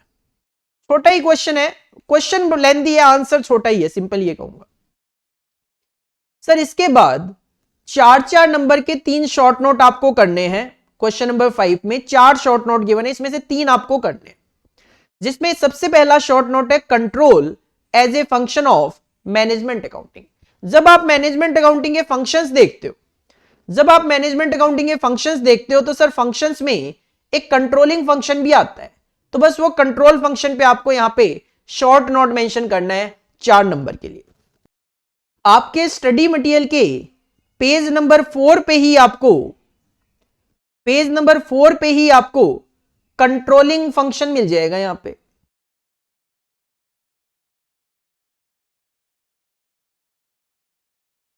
और फंक्शंस में आपको पेज नंबर 4 पे नहीं, पेज नंबर 5 पे फंक्शन है। पेज नंबर 5 पे ये जो फंक्शन है कंट्रोल फंक्शन, ये आपको यहां पे मेंशन करना है। कहते हैं it is absolutely essential that there should be a system of monitoring the performance of all divisions and departments so that deviation from the desired path are brought to light without delay and are corrected then and there। देखो simple सी बात है, instruction अगर देकर छोड़ दोगे बात नहीं बनेगी, मॉनिटरिंग करना जरूरी है, कंट्रोलिंग जरूरी है। This process is termed as control. Just monitoring रखना ही कंट्रोल कहलाता है। The aim of this function control is to facilitate accomplishment of the goal in an efficient manner। अगर आप प्रोग्रेस चेक करते रहोगे, मॉनिटरिंग करते रहोगे, तो आपको पता लगता रहेगा कि हम अपने टारगेट की तरफ बढ़ रहे हैं, कोई दिक्कत आ रही है उसको प्रॉब्लम को सॉल्व किया जा सकता है इमीडिएट बेसिस पे। For the discharge of this important function management accounting provides meaningful information in a systematic and effective manner. However the role of accountant is misunderstood. Many consider the accountant as a controller of their performance. Many accountants themselves misunderstand their own role as controller. The real role of control is effective communication and assist the manager in achieving their goal। ऐसा नहीं है कि उनके काम में बाधाएं डालना control है, नहीं, उनके काम में अगर कोई बाधाएं आ रही है तो उनको दूर करना कंट्रोल है। ये मैनेजमेंट अकाउंटिंग का काम है, ये मैनेजमेंट अकाउंटेंट का काम है। तो ये आपको 4 नंबर के लिए यहां पे मेंशन करना है। इसके बाद सेकंड पॉइंट में आपको जीरो बेस बस्टिंग पे 4 नंबर के लिए शॉर्ट नोट मेंशन करना है, जो कि आपको बजट एंड बजटरी कंट्रोल के चैप्टर में दिखाई देगा। अगर आप अपने स्टडी मटेरियल के पेज नंबर 112 पे देखोगे तो जीरो बेस बस्टिंग स्टार्ट हो जाता है। और सर जीरो बेस बस्टिंग की अगर मैं बात करूं तो यहां पे जीरो बेस बस्टिंग पे शॉर्ट नोट केवल 4 नंबर में लिखना है, जबकि यहां पे काफी सारा मैटर लिखा हुआ है, बहुत सारा मैटर लिखा हुआ है जीरो बेस बस्टिंग को लेकर। तो आप क्या करो, यहां पे केवल और केवल थोड़ा सा मैटर लिख दो। लाइक एक तो डेफिनेशन लिख दो कि sir zero base budgeting is defined as a method of budgeting which requires each cost element to be specifically justified. कि अगर ये खर्चा इतना है तो वो जस्टिफाई है कि नहीं है। Through the activities to which budget relates are being undertaken for the first time without approval the budget allowance is zero. तो सिंपल सी बात है, एक लाइन लिखकर आप लिख दो कि जीरो बेस बस्टिंग एक डिसीजन पैकेज है। देन आप इसमें क्या करो, decision package identify and describe a particular activity with a view to, ये 2-3 पॉइंट लिख दो। Evaluate and allotted ranking the activity against other activities competing for the same scarce resources and decide whether to accept or reject or amend the activity. Activities देख लो कि वो acceptable है कि नहीं है, उसके अगेंस्ट में जो खर्चा है वो जस्टिफाई है कि नहीं है। और देन क्या करो, 2-4 एडवांटेजेस लिख दो, इसके 1-2 एडवांटेजेस लिख दो कि advantage of zero base budgeting are out of date and inefficient operation identify हो जाते हैं, जो आउटडेटेड ऑपरेशन है वो आइडेंटिफाई हो जाएंगे।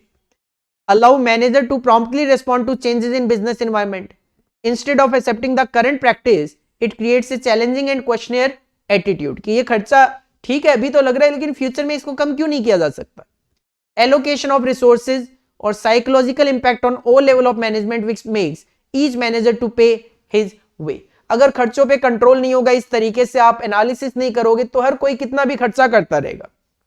लेकिन इससे क्या होता है, एक साइकोलॉजिकल इंपैक्ट आता है हर एक मैनेजर पे कि मैं जो खर्चा बोल रहा हूं कि इस एक्टिविटी पे ये खर्चा लगेगा, इसको एनालाइज किया जाएगा, इसको डायरेक्टली पास नहीं किया जाएगा। मैटर ज्यादा है, 4 नंबर में आप थोड़ा बहुत लिख दो। इसके बाद नेक्स्ट पॉइंट में आपको लिखना है फैक्टर्स जो कि लर्निंग कर्व को अफेक्ट करते हैं। आपको आपके स्टडी मटेरियल के पेज नंबर 196 पे फैक्टर्स मिल जाएंगे अफेक्टिंग लर्निंग कर्व। 5 पॉइंट है बट 4 नंबर में 4 पॉइंट मोर देन सफिशिएंट माने जाते हैं। While pricing for bids, general tendency is to set up a very high initial labor cost so as to show a high learning curve. This causes the learning curve useless and sometimes misleading. The method of production. Third, when labor turnover rate is high, management has to train new workers frequently. In such situations, cost बढ़ जाएगी. The company may never reach its maximum efficiency potential. And one of the important requisite of the learning curve concept is that there should be uninterrupted flow of work. Achieve नहीं कर पाओगे. The fewer the interruption, the greater will be the improvement in efficiency. Bar bar labour turnover होगा, बार बार labour change होगा, तो learning आएगी कैसे? Changes in A product और method, बार बार अगर प्रोडक्ट में मेथड में चेंज होगा तो भी लर्निंग नहीं आ पाएगी. और other factors like strike, lockouts, shutdown, इससे भी रिपीटेटिव वर्क नहीं हो पाएगा, बंदा काम को भूलता जाता है, उससे भी लर्निंग नहीं आ पाती है. तो ये कुछ फैक्टर्स हैं जो कि लर्निंग कर्व को अफेक्ट करते हैं, बेडली अफेक्ट करते हैं. और चौथा है लिमिटेशंस बतानी आपको यूनिफॉर्म कॉस्टिंग की. लिमिटेशंस आपको मिल जाएगी page number 157 of your study material, जिसमें 4 पॉइंट है. चारों के चारों पॉइंट आप 4 नंबर के लिए मेंशन कर देना. पहला, uniform costing presume the application of same principal and method of costing in each of the member firm. क्योंकि यूनिफॉर्म कॉस्टिंग का मतलब ही है कि जो मेंबर फर्म्स है वो सभी same principal and methods follow करेंगे for calculation of cost, but individual unit generally differ in respect of certain key factor and method. बस यहां पे आपका यूनिफॉर्म कॉस्टिंग फेल हो जाएगा, क्योंकि यूनिफॉर्म का मतलब ये सब सेम मेथड यूज करें, थोड़ा सा भी डिफर करेगी कोई भी ऑर्गेनाइजेशन, बेकार. स्मॉलर यूनिट्स की बात करें, the cost of installation and operation of uniform costing system ज्यादा होती है, सक्सेसफुल नहीं हो पाता.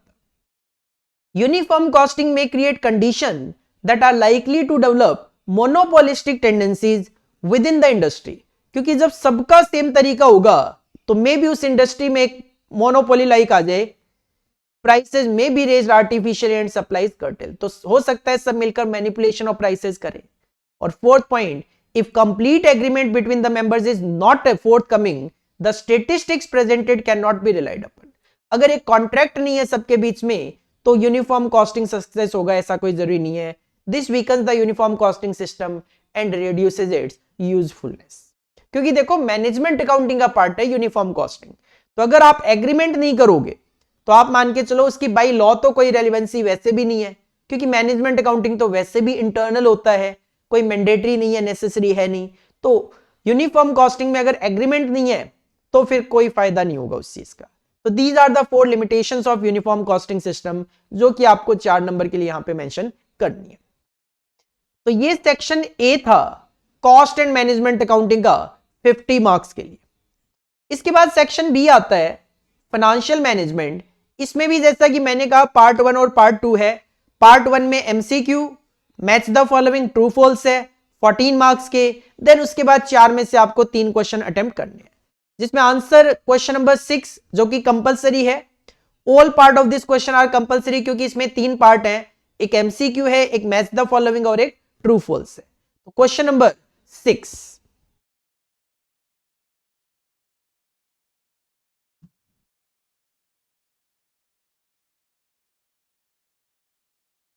आंसर द फॉलोइंग क्वेश्चन, और जिसमें ए जो है choose the correct answer from the given 4 alternative. क्योंकि एमसीक्यू क्वेश्चन है, 6 एमसीक्यू है इसमें. सबसे पहला एमसीक्यू है preference shares must be redeemed within a period of blank from the date of issue.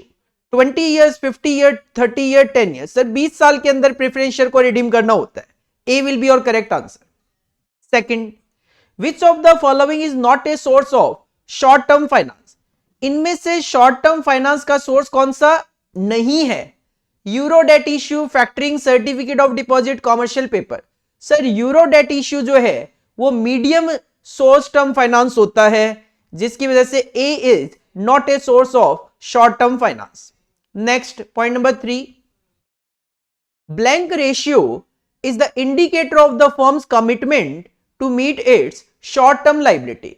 कहते हैं which ratio is the indicator of the firm's commitment to meet short term liability. Sir short term liability के लिए proprietary ratio, super quick ratio, current ratio, quick ratio. देखो वैसे तो short term liability के लिए quick ratio भी होता है, सुपर क्विक भी होता है, करंट रेशियो भी होता है, लेकिन अगर अपने को एक चूज करना हो तो आपको सी आंसर चूज करना है, सी करंट रेशियो आपको चूज करना है अगर तीनों में से एक करना पड़ जाए तो। Next point number 4, SPO refers to blank the second and subsequent time a company raises money from the public directly. Sir SPO की फुल फॉर्म होती है subsequent public offering. Subsequent public offering, C will be your correct answer, C will be your correct answer. जब सबसे पहले आप issue करते हो उसको आईपीओ बोलते हैं और दूसरी बार करते हो तो एसपीओ बोलते हैं। Next 5th, investment decision is concern with raising of capital. Sir raising of capital के लिए तो फाइनेंसिंग होता है, कैपिटल मिक्स और कैपिटल स्ट्रक्चर सर इसके लिए भी फाइनेंसिंग होता है। Distribution of profit of a firm to the shareholder sir dividend होता है। Selection of asset in which fund will be invested by a firm, sir D will be your correct answer. Investment decision is concerned with selection of asset in which funds will be invested by a firm. Next 6th, which of the following is not a characteristics of GDR? जो global depository receipt होते हैं उनकी कौन सी characteristics नहीं है? Freely traded in the international market sir होती है। Shares underlying the GDR carry voting rights, sir GDR के साथ वोटिंग राइट नहीं होते। तो बी जो है this is not a characteristics of GDR, B will be your correct answer. तो ये 6 एमसीक्यू थे। इसके बाद 4 मैच द फॉलोइंग है, 4 मैच द फॉलोइंग है। Point number B, match the statement in column 1 with the most appropriate statement in column 2।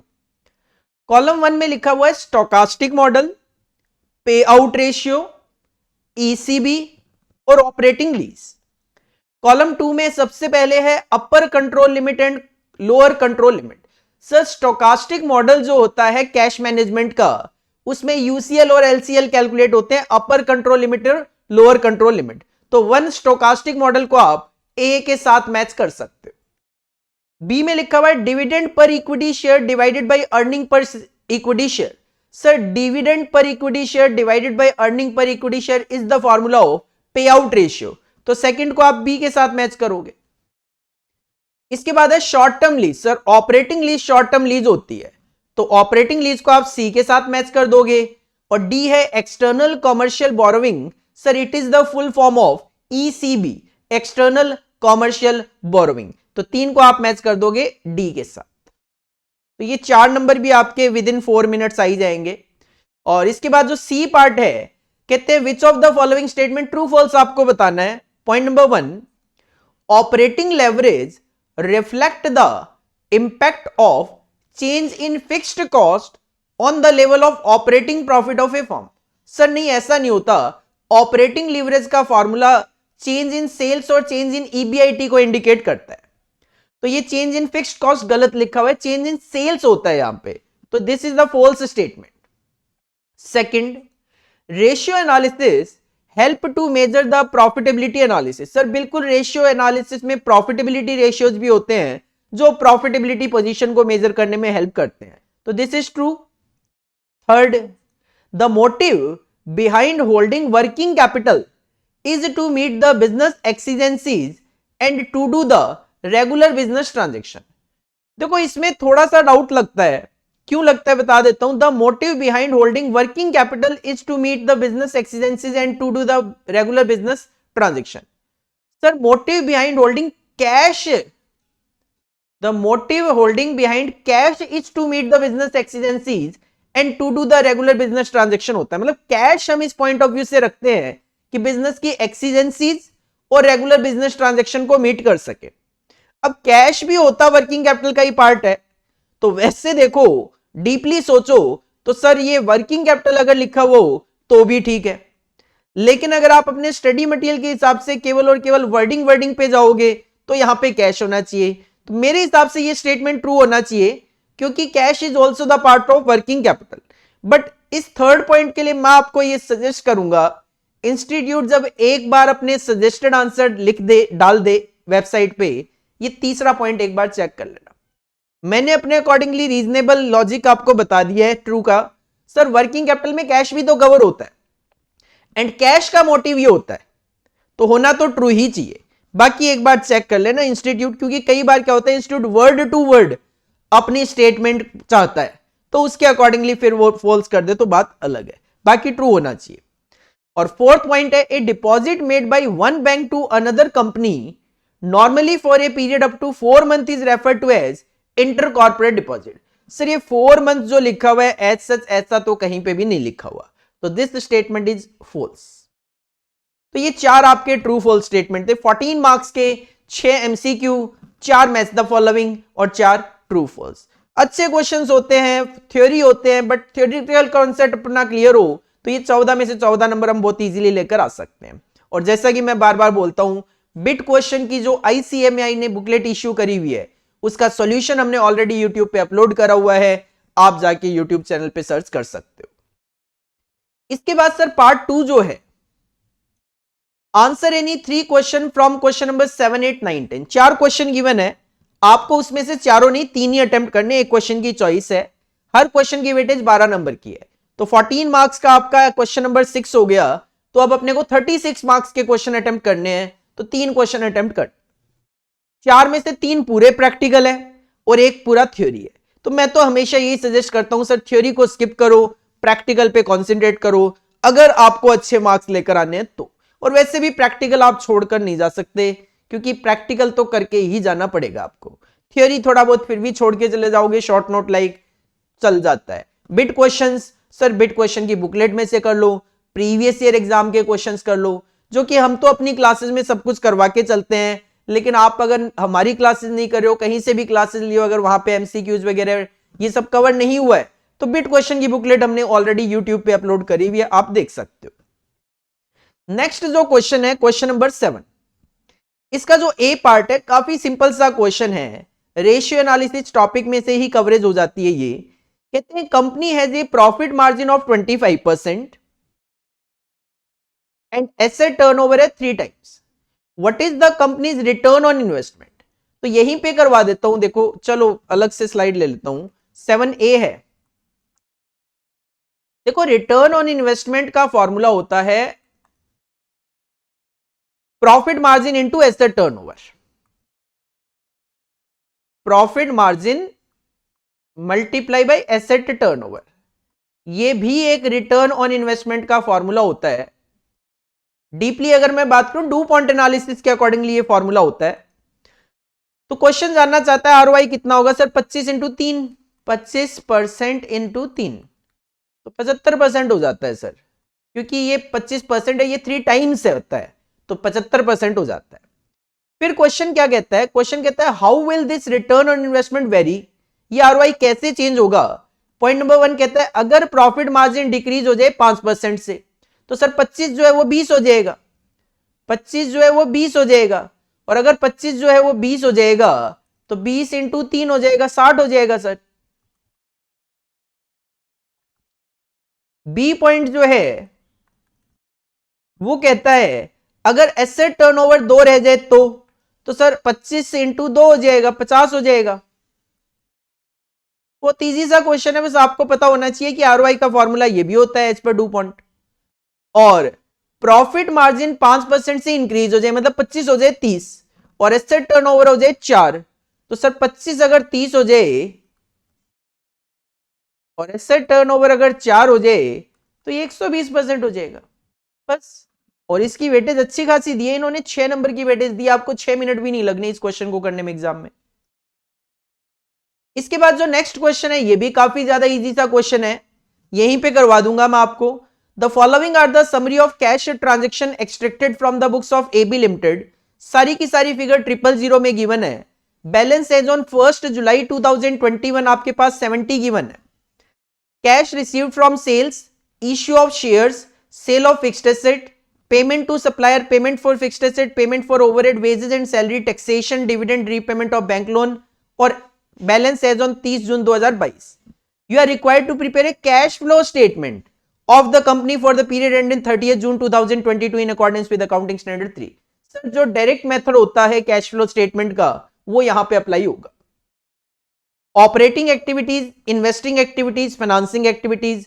Sir ये है operating activities का पार्ट, ये है फाइनेंसिंग एक्टिविटी और ये है sale of fixed asset investing activity. ये प्लस आइटम है, ये प्लस आइटम है, ये प्लस आइटम है क्योंकि इससे कैश इनफ्लो हो रहा है। देन पेमेंट्स की बात करें sir, minus item operating activity, payment for fixed asset minus item investing activity, overhead payment है तो minus item operating activity, wages and salary minus item operating activity, taxation आप operating activity में last में लिखोगे तो ऑपरेटिंग एक्टिविटीज में ही, but last में dividend is the part of financing activity, last में माइनस कर देना फाइनेंसिंग एक्टिविटी में डिविडेंड, और repayment of bank loan minus item financing activity, और लास्ट में ये क्लोजिंग है 424।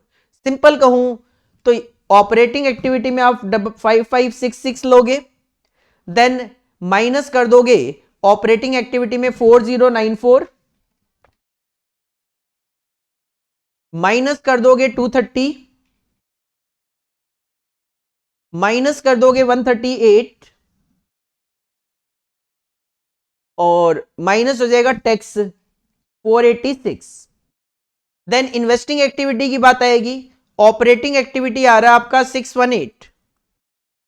देन इन्वेस्टिंग एक्टिविटी की बात आएगी तो इन्वेस्टिंग एक्टिविटी में आप प्लस में लोगे 262, माइनस करोगे 466, तो सर इन्वेस्टिंग एक्टिविटी नेगेटिव में आएगी 204।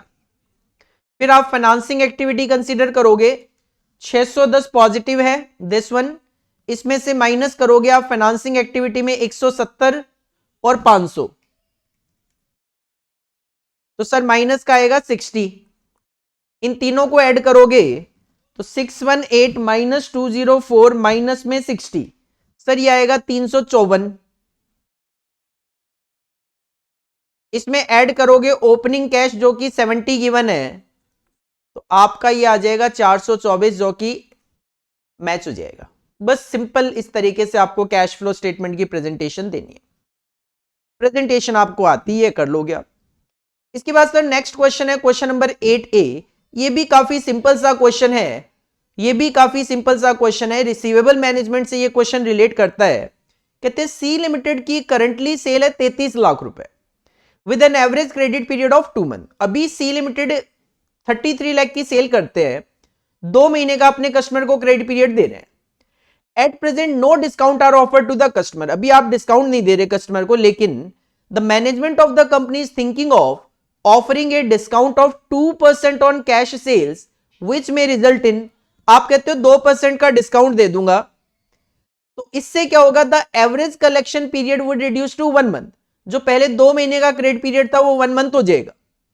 50% कस्टमर आपसे डिस्काउंट अवेल कर लेंगे और कंपनी को 25% रिटर्न ऑन इन्वेस्टमेंट चाहिए होता है। क्वेश्चन जानना चाहता है what is the profit if it extend discount on cash sales. बड़ा ही सिंपल सा क्वेश्चन है। अगर मैं इसकी प्रेजेंटेशन आपको दूं तो सर आपको क्या देखना है, आपको केवल प्रेजेंट और प्रपोज देखना है। प्रेजेंट में आप फिलहाल अपने कस्टमर को कोई भी डिस्काउंट वगैरह नहीं दे रहे हो। जब आप अपने कस्टमर को डिस्काउंट नहीं दे रहे हो तो सर डिस्काउंट का तो कोई मतलब ही नहीं होता, डिस्काउंट का तो कोई मतलब ही नहीं, लेकिन आपकी एक अपॉर्चुनिटी कॉस्ट तो आती है। सर जब अपॉर्चुनिटी कॉस्ट हम कैलकुलेट करते हैं और क्वेश्चन में वेरिएबल कॉस्ट और फिक्स कॉस्ट नहीं होती तो हम सेल्स ही ले लेते हैं, तो आपकी कैलकुलेशन बनती है sir sales divided by number of months in a year 12, और अभी जो आपका प्रेजेंट में क्रेडिट पीरियड है एवरेज वो है 2 मंथ्स का, और रिटर्न इन्वेस्टमेंट का रेट है 25%। और यही अगर प्रपोज में बात करें तो सर सेल में कोई चेंज नहीं बोला, लेकिन आपका जो क्रेडिट पीरियड था एवरेज कलेक्शन पीरियड वो 1 मंथ हो जाएगा, और आपका जो रिटर्न ऑन इन्वेस्टमेंट है वो 25% का रेट है ही। तो अकॉर्डिंगली कहानी क्या बन जाएगी सर, कहानी बन जाएगी कि ये 1,37,500 है तो ये इसका आधा हो जाना है, 68,750। लेकिन देखो होगा क्या, इसमें आपको फायदा हो रहा है लेकिन आप एक कैश डिस्काउंट भी तो दे रहे हो।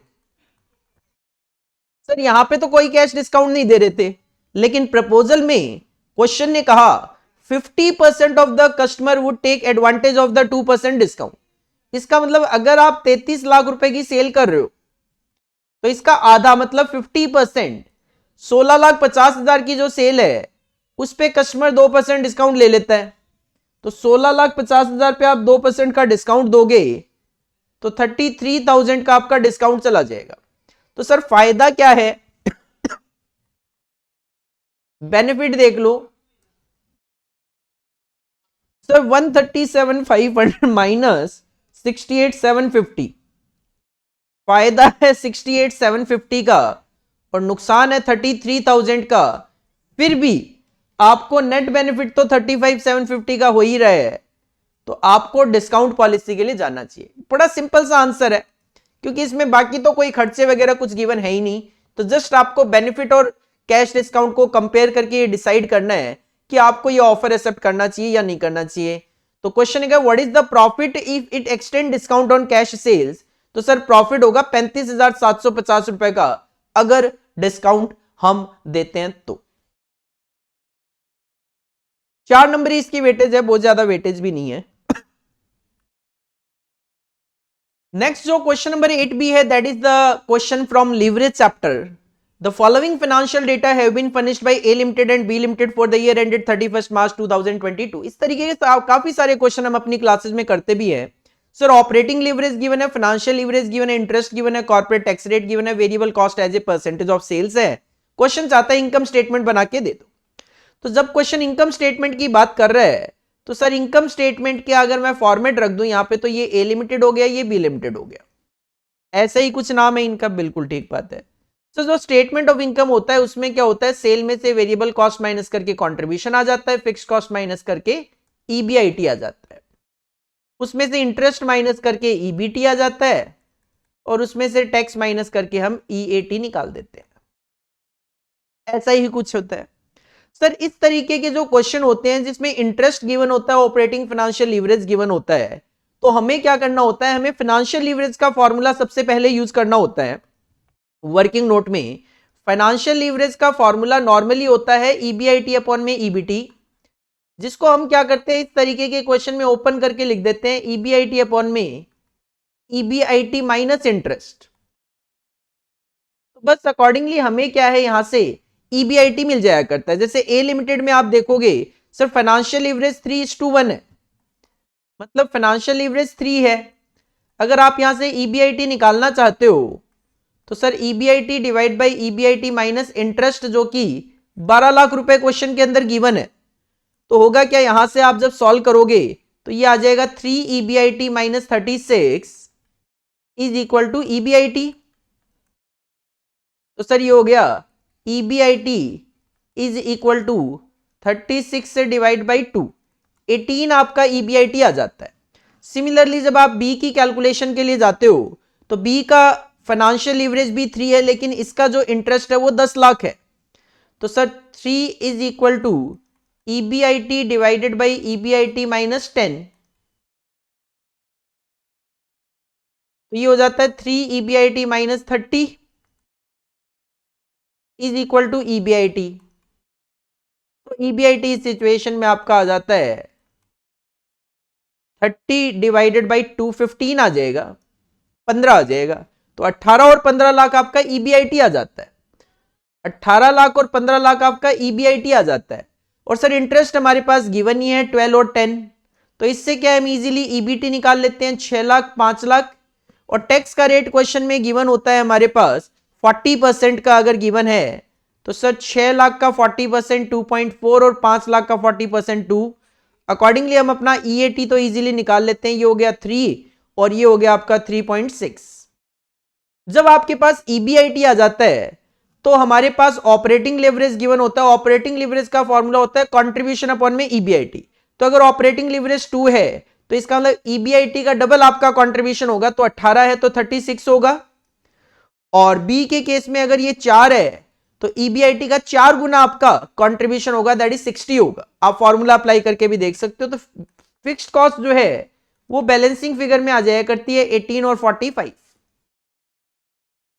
देन क्वेश्चन हमें कहता है कि वेरिएबल कॉस्ट 60% है। तो देखो वेरिएबल कॉस्ट अगर 60% है पहले केस में, तो कंट्रीब्यूशन आपका 40% बचता है। तो सर अगर 36 से 40% को इंडिकेट करता है तो सेल विल बी 90 और इसका 60% 54 आपका वेरिएबल कॉस्ट आ जाएगी। बी के केस में अगर आपकी वेरिएबल कॉस्ट 50% है तो सर वेरिएबल कॉस्ट अगर 50% है तो कंट्रीब्यूशन भी 50% को इंडिकेट करता है। तो अगर 60 लाख 50% है तो 100% सेल विल बी 120 और इसका 50% 60 लाख रुपए आपकी वेरिएबल कॉस्ट होगी। इस तरीके से आप इजीली अपने स्टेटमेंट ऑफ इनकम को कंप्लीट कर सकते हो। काफी सारे क्वेश्चन हम अपनी क्लासेस में इस तरीके के करते हैं, आपके स्टडी मटेरियल में भी है, सेम फिगर के साथ नहीं है, इस वजह से मैंने करवा दिया। इसके बाद अगर और आगे हम बढ़ते हैं तो सर क्वेश्चन नंबर 9A है। छोटा सा क्वेश्चन है, सिंपल सा क्वेश्चन है, बॉन्ड से रिलेट करता है। Alpha limited is proposing to sell a 6 year bond. 6 साल का एक बॉन्ड है, 6000 रुपए का है, OFF नहीं है, ये OF ही है। 5% इस पे rate of interest per annum है। Bond amount will be amortised equally over its life. इसका मतलब 6000 रुपए के जो बॉन्ड है 6 साल में 1000 रुपए करके आप वापस कर देते हो। If you expect A minimum rate of return 10% होगा तो मैक्सिमम प्राइस कितना पे करोगे? तो सर इसके लिए मैक्सिमम प्राइस आप कैलकुलेट कर सकते हो। इसके लिए हम क्या करते हैं, ईयर कंसीडर करते हैं 1 2 3 4 5 6, क्योंकि 6 साल की लाइफ है। और इसके बाद हम कैश फ्लो की कैलकुलेशन करते हैं कि एक इन्वेस्टर जो है उसको हर साल क्या है 1000 रुपए मिलता जाएगा, क्योंकि क्वेश्चन ने कहा है कि 6 साल में इक्वली इसको अमोर्टाइज कर दिया जाता है। साथ में इस 1000 के साथ साथ उसको इंटरेस्ट भी मिलेगा, इन्वेस्टर को इंटरेस्ट भी मिलेगा। पहले साल में तो उसने 6000 रुपए इन्वेस्ट करा है बॉन्ड में, तो 6000 का 5% होता है 300 मिलेगा। लेकिन जब 1000 रुपए वापिस मिल जाएंगे तो सेकंड ईयर में इसको 5000 का 5% ही मिलेगा, 250। फिर 1000 मिल जाएगा तो 4000 बचेंगे, तो 4000 का 5% 200। फिर 3000 बचेंगे तो 3000 का 5% 150 रुपए इंटरेस्ट। फिर 2000 बचेंगे तो 100 रुपए का इंटरेस्ट बनेगा, और 1000 बचेंगे तो 5% के हिसाब से 50 रुपए का इंटरेस्ट बनेगा। तो एक इन्वेस्टर को पहले साल में 1300, दूसरे साल में 1250, तीसरे साल में 1200, चौथे साल में 1150, पांचवें साल में 1100 और 6th ईयर में 1050 रुपए मिलेगा। इसके लिए प्रेजेंट वैल्यू फैक्टर अप्लाई किए जाते हैं। जो भी minimum required rate of return होता है 10% का, तो इसके प्रेजेंट वैल्यू फैक्टर अप्लाई कर दो, 1 डिवाइड बाई 1.10। फर्स्ट ईयर का फैक्टर आ जाएगा 0.909, सेकेंड ईयर का फैक्टर आ जाता है 0.826, थर्ड ईयर का फैक्टर आ जाता है 0.751, फोर्थ ईयर का फैक्टर हो जाता है 0.683, फिफ्थ ईयर का फैक्टर आ जाता है 0.621 एंड लास्ट 6th ईयर का फैक्टर 0.564। सर मल्टीप्लाई करके ये जो प्रेजेंट वैल्यू का टोटल निकालोगे, बस यही आपका मैक्सिमम प्राइस होता है, जो आपका आंसर भी है। टोटली कैलकुलेट कर देता हूं डायरेक्टली।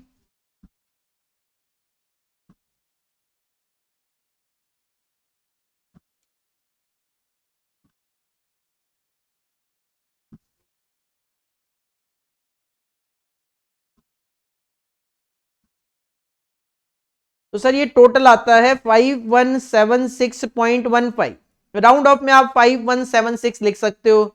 बस this is the maximum price he should pay for the bond, यही फाइनल आंसर होता है। कौन सा क्वेश्चन था सर? ये क्वेश्चन नंबर आपका 9A था। इसके बाद नेक्स्ट जो है क्वेश्चन नंबर 9B, ये है क्वेश्चन आपका पे बैक मेथड बोला है। इसका मतलब ये क्वेश्चन है आपका इन्वेस्टमेंट डिसीजन कैपिटल बस्टिंग के चैप्टर में से ये क्वेश्चन है। A limited has decided to purchase a machine to augment the company's installed capacity to meet the growing demand for its product. Company के प्रोडक्ट की demand बढ़ रही है तो कंपनी अपनी कैपेसिटी बढ़ाना चाह रही है। There are 2 machines under consideration of the management. The relevant details including estimated yearly expenditure and sales are given below. 2 मशीनें हमारे सामने और दोनों मशीनों का डेटा हमारे पास गिवन है। सारी की सारी सेल आप कैश बेसिस पे मान के चलना, जो भी गिवन है। टैक्स का रेट 40% अप्लाई करेंगे, इंटरेस्ट ऑन कैपिटल 10% लेकर चलेंगे। और सर डेटा ये है, अगर आप मशीन एक्स लेते हो मशीन वाई लेते हो तो दोनों में क्या कहानी है वो बता दिया। 4 लाख रुपए की मशीन एक्स है, 2 लाख की मशीन वाई है। दोनों में आपको सेल्स बता दी है और आपको खर्चे बता दिए। दोनों में आपको सेल्स बता दिए, आपको खर्चे बता दिए। सिंपल सी अगर मैं बात करूं, ज्यादा आपका टाइम ना लूं, तो सर मैं यहां पे एक काम करता हूं, मैं यहां पे एक स्टेटमेंट बनाना शुरू करता हूं। ये है ए मशीन और ये है बी मशीन। सेल्स गिवन है हमारे पास कि सर सेल होगी 6 लाख और 4 लाख रुपए की, क्योंकि क्वेश्चन ने पे बैक मेथड बोला है 6 लाख और 4 लाख की। इसमें से माइनस कर दो आप खर्चे। सर ये सारे के सारे खर्चे माइनस करने, सारे के सारे खर्चे माइनस करने। अगर मैं इन खर्चों का टोटल ही कर दूं, 1,80,000 है और 1,50,000 है, 1,80,000 है और 1,50,000 है, 1,80,000 है और 1,50,000 है। सर 1,80,000 है और 1,50,000 है, ये खर्चे हैं। तो ये खर्चे जब आप माइनस करोगे तो ये आपका ईबीडीटी आएगा सर 4,20,000 और 2.5 लाख रुपए। डेप्रीशिएशन, डेप्रीशिएशन आप निकाल लो सर, 4 लाख रुपए इनिशियल इन्वेस्टमेंट है। क्वेश्चन ने आगे कहा है कि इकोनॉमिक लाइफ मशीन की एक्स की 2 साल है, वाई की 3 साल है और स्क्रैप वैल्यू है 40,000 और 25,000। Sir 4 lakh minus 40,000 divide by 2, 4 lakh minus 40,000 divided by 2,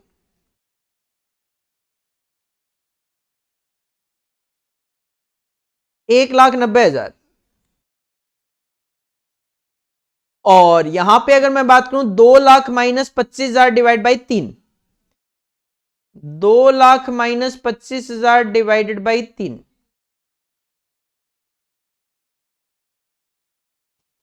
तो सर ये आता है 58,333। 2 लाख रुपए की मशीन है, 25,000 इसकी स्क्रैप वैल्यू है, 3 साल की इसकी लाइफ है। तो sir 2 lakh minus 25,000 divided by 3, बिल्कुल फ्रैक्शन में आता है तो मैं एक बार अपनी कैलकुलेशन जरूर चेक करता हूं, बाकी ठीक है। तो सर ये हमारा ईबीडीटी आ गया, तो ये आपका ईबीआईटी आएगा। ध्यान देना यहां पे इस क्वेश्चन में आपको एनपीवी नहीं अप्लाई करना। एनपीवी अप्लाई करते हैं तो उसमें जो इंटरेस्ट का रेट होता है वो as a present value factor consider किया जाता है, लेकिन इसमें मेरे को एनपीवी यूज नहीं करना, मुझे पेबैक मेथड निकालना है। सर पेबैक मेथड निकालना है तो इंटरेस्ट भी माइनस होगा, तो ये जो फिगर आएगी ये आपका ईबीआईटी कैलकुलेट होकर आएगा। 1,30,000 है और 2.5 लाख में से माइनस करोगे 58,333, तो ये आएगा आपका 191,667। सर इसमें से इंटरेस्ट माइनस होगा। इंटरेस्ट की मैं बात करूं तो क्वेश्चन ने कहा है इंटरेस्ट ऑन कैपिटल आपको 10% कंसीडर करना है, और सर कैपिटल इन्वेस्टमेंट होता है तो 4 लाख का 10% 40,000 और 2 लाख का 10% 20,000, तो 40,000 और 20,000 रुपए यहां पे आपका इंटरेस्ट भी पे होगा, तो इसकी भी टैक्स सेविंग आप क्लेम कर लोगे। तो ये ईबीटी आ जाएगा आपका 90,000 रुपए और 171,667। इसमें से माइनस करेंगे टैक्स, टैक्स का जो रेट है वो यहां पे हमारे पास गिवन है 40% का, 40% का, 40% का। तो सर 90,000 का 40% ये आ जाएगा 36,000 और 171,667 का 40% ये आ जाएगा 68,667, 68,667। तो अकॉर्डिंगली आपका अर्निंग आफ्टर टैक्स आ जाएगा, दूसरे केस में आ जाएगा 1,03,000 और पहले केस में आ जाएगा ये 54,000। सर इसमें एड बैक करते हो आप डेप्रीशिएशन नॉन कैश खर्चा होने की वजह से, तो डेप्रीशिएशन एड बैक कर लो 1,90,000 और 58,333, 1,90,000 और 58,333। तो अकॉर्डिंगली आपका कैश फ्लो आ जाएगा 2,44,000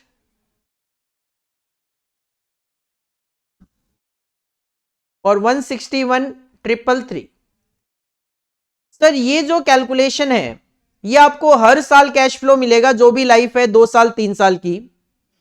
इसके अलावा क्या होने वाला है, जो आपका सेकंड ईयर होगा, जो आपका मशीन एक्स के केस में सेकंड ईयर होगा, तो मशीन एक्स के केस में क्या होगा, फर्स्ट ईयर में आपको 2,44,000 मिलेगा और जो सेकंड ईयर होगा उसमें 2,44 के साथ साथ आपको स्क्रैप वैल्यू भी मिलेगी, क्योंकि मशीन आप बेच दोगे 40,000 में, तो ये 40,000 भी आपको मिलेगा, तो 2,84,000 हो जाएगा।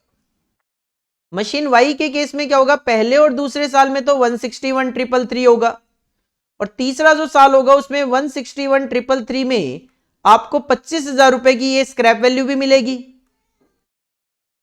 तो तीसरे साल में आपको ये 186,333 देखने को मिलेगा।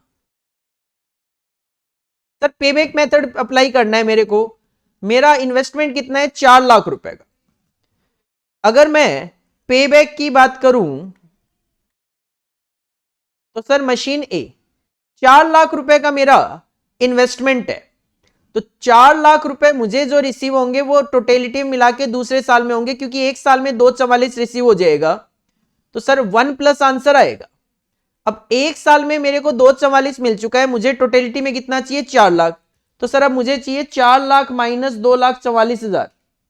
तो सिंपली हम कहते हैं कि नेक्स्ट ईयर जो है पूरा साल, एक साल में मुझे 2,84,000 रुपए मिल रहे हैं, तो 1,56,000 मुझे कितने टाइम पीरियड में मिल जाएगा। तो ये आपको आपका आंसर पता चल जाएगा, 1,56,000 divide by 2,84,000 plus 1, sir 1.55 year आपका आंसर आएगा। यही अगर मशीन बी के केस में मैं बात करूं तो मशीन बी में आपका जो इन्वेस्टमेंट है वो है 2 लाख, तो सर 2 लाख रुपए भी आपको दूसरे साल में मिल जाएगा, क्योंकि पहले साल में 161,333 और दूसरे साल में भी इतना ही मिलेगा। तो बी के केस में 1 प्लस, सर एक साल में मुझे 161,333 मिल चुका है, मुझे 2 लाख चाहिए, तो 2 लाख माइनस 161,333, तो एक साल में आपको 161,333 मिलेगा पूरा का पूरा। तो सर अब मुझे तो 38,667 ही चाहिए, तो ये आपका आंसर आएगा 1.24 ईयर्स। तो सर पेबैक मेथड के बेसिस पे जाओगे तो सेकंड जो मशीन है B, that should be selected, क्योंकि पेबैक पीरियड जितना कम हो उतना बेटर रहता है। तो क्वेश्चन दिखने में ऐसा लग रहा है कि पेबैक मेथड ही तो पूछा है, बट थोड़ी सी कैलकुलेशन ज्यादा है, जिसकी वजह से आप वेटेज भी देख पा रहे हो 8 नंबर की वेटेज है, अदरवाइज पेबैक मेथड में 8 नंबर की वेटेज किस बात की। और लास्ट जो क्वेश्चन आपका question number 10, of course sir theory होता है, 4 में से आपको 3 शॉर्ट नोट मेंशन करने होते हैं, जिसमें सबसे पहला शॉर्ट नोट आपको ग्लोबल डिपॉजिटेड रिसिप्ट जीडीआर पे लिखना है। जीडीआर पे जो शॉर्ट नोट है आप इजीली लिख सकते हो, 4 नंबर की वेटेज के लिए लिखना है तो बहुत ज्यादा नहीं लिखना। आपका जो स्टडी मटेरियल है आपको उसके पेज नंबर 219 पे मिल जाएगा। आपका जो स्टडी मटेरियल है उसके पेज नंबर 219 पे टॉप पे आपको जीडीआर मिल जाएगा, और जीडीआर में काफी सारा टॉपिक यहां पे आप देख सकते हो लिखा हुआ है। सर यहां तक ये जीडीआर का ही पॉइंट है, बट सारा मत लिख देना, 4 नंबर में इतना लिखने की जरूरत नहीं है। सबसे पहले तो एक लाइन का मीनिंग लिख दो कि जीडीआर होता क्या है। तो ये GDR is a negotiable instrument, basically A bearer instrument. GDR is a negotiable instrument, basically A bearer instrument होता है, आप ट्रांसफर कर सकते हो, कोई दिक्कत नहीं है, which is traded freely in the international market either through the stock exchange और द ओवर द काउंटर और अमंग क्वालिफाइड इंटरनेशनल बायर्स। ये लाइन लिखना चाहो तो ये भी लिख देना, it is denominated in US dollars and represent shares issued in local currency. ये आपका 1 नंबर के लिए पॉइंट बन गया। इसके बाद क्या करना, ये 4 कैरेक्टरिस्टिक्स डाल देना, शॉर्ट नोट ही तो लिखना है सर, 1 नंबर का मीनिंग 4 अपने कैरेक्टरिस्टिक्स डाल देना इसके अंदर, बाकी कुछ मत लिखना। The shares underlying the GDR do not carry voting right, sir इसके साथ वोटिंग राइट अटैच नहीं होते। The instruments are freely traded in international market, जो कि हम वैसे भी बता पा रहे थे। The investor earn fixed income by way of dividend and GDR can be converted into underlying shares depository custodian banks reducing the issue. तो सिंपल सी बात है, ये 4 पॉइंट लिख दो, अदरवाइज क्या करो, इसमें से कोई भी 2 कैरेक्टरिस्टिक्स डाल दो, कोई भी 2 कैरेक्टरिस्टिक्स डाल दो। उसके बाद क्या करो, उसके बाद ये वाला पार्ट ना डालकर जीडीआर के एडवांटेजेस डाल दो। The Indian companies are able to tap global equity market to raise currency, this is the benefit कि फॉरेन मार्केट में एंट्री हो रही है। The exchange risk borne by the investor as payment of the dividend is made in local currency and the voting rights are vested only with the depository के पास होते हैं, investor के पास नहीं होते।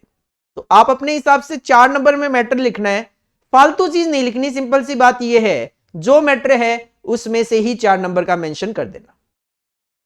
सर इसके बाद नेक्स्ट आता है कैश मैनेजमेंट की इंपॉर्टेंस ऑफ कैश मैनेजमेंट। आपको आपके स्टडी मटेरियल के पेज नंबर 352 पे कैश मैनेजमेंट के टॉपिक में स्टार्ट होते ही यहां पे सिग्निफिकेंस मिल जाएगी। सिग्निफिकेंस के यहां पे 4 पॉइंट गिवन है, 4 नंबर में चारों लिख दो। बस जो इंटरनल मैटर है वो इतना बड़ा बड़ा लिखने की जरूरत नहीं है। Cash planning, management of cash flow, maintaining optimum cash balance and finally investment of access cash. इसके अंदर एक एक दो दो लाइन आप मेंशन कर दो बस।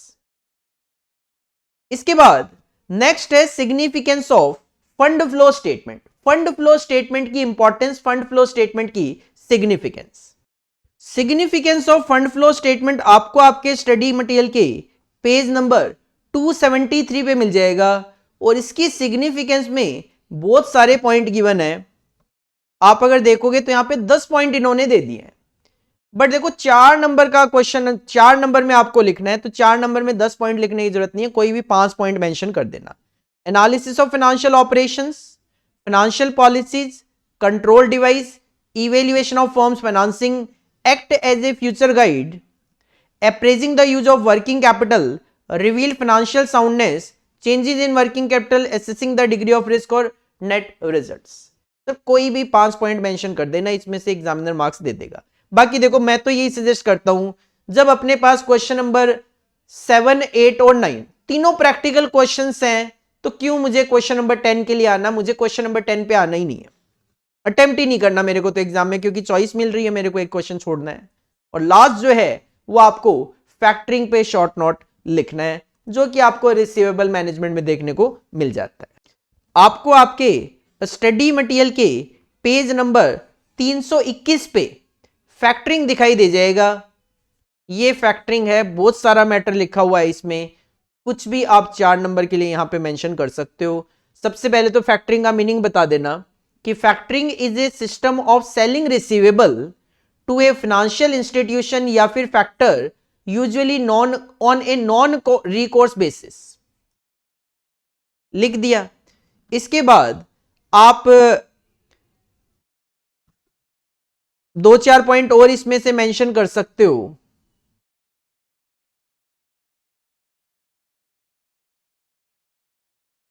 ये सब डिस्काउंटिंग ऑफ बिल के बारे में लिखा हुआ है, इसको लिखने की जरूरत नहीं है आपको। यहां पे लिख सकते हो आप,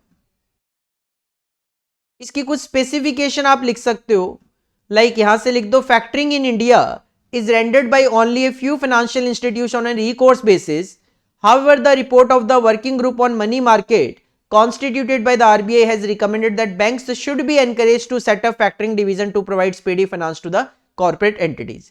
In spite of many services offered by factoring, it suffers from certain limitations. लिख देना, फैक्टरिंग में कुछ कमियां हैं, इसकी कॉस्ट हाई होती है। Financial weakness perception about the firm availing factoring service, कोई फैक्टरिंग सर्विस लेता है तो लगता है यार इनके पास पैसा नहीं है, मतलब एक मेंटली कहीं ना कहीं उनके बारे में गलत सोच आती है।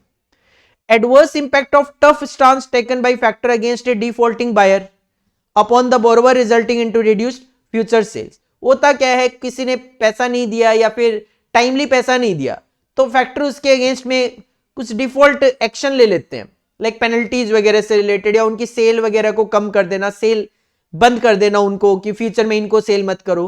तो इससे क्या होता है, कहीं ना कहीं कंपनी को भी कई बार नुकसान होते हैं।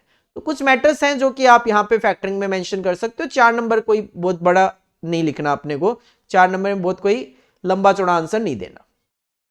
तो ये हमारा सेकेंड सेट था कॉस्ट एंड एफएम का, एमटीपी का, जिसमें पैटर्न की अगर मैं बात करूं, जो सेट 1 का पैटर्न था बिल्कुल सेम पैटर्न पे इंस्टीट्यूट ने सेट 2 दिया है। इससे इंस्टीट्यूट ने ये बिल्कुल क्लियर कर दिया है कि आपके जो एग्जाम्स आने हैं वो इसी पैटर्न पे आएंगे, किसी भी तरीके का उसमें कोई चेंज नहीं आएगा। क्योंकि अगर सेट 1 में कुछ अलग होता, सेट 2 में कुछ अलग होता, तो कहीं ना कहीं एक बात ये हो जाती कि इंस्टीट्यूट पता नहीं सेट 1 वाले की तरह देगा कि सेट 2 की तरह।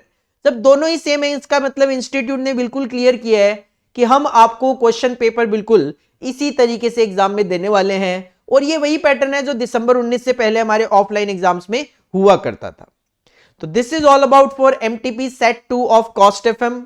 अगर आपने हमारे चैनल को अभी तक भी सब्सक्राइब नहीं किया है तो कर लीजिए, क्योंकि हम इस तरीके के जो कंटेंट है जो आपके लिए मोस्ट बेनिफिशियल होते हैं एग्जाम पॉइंट ऑफ व्यू से, वो लेकर आते हैं।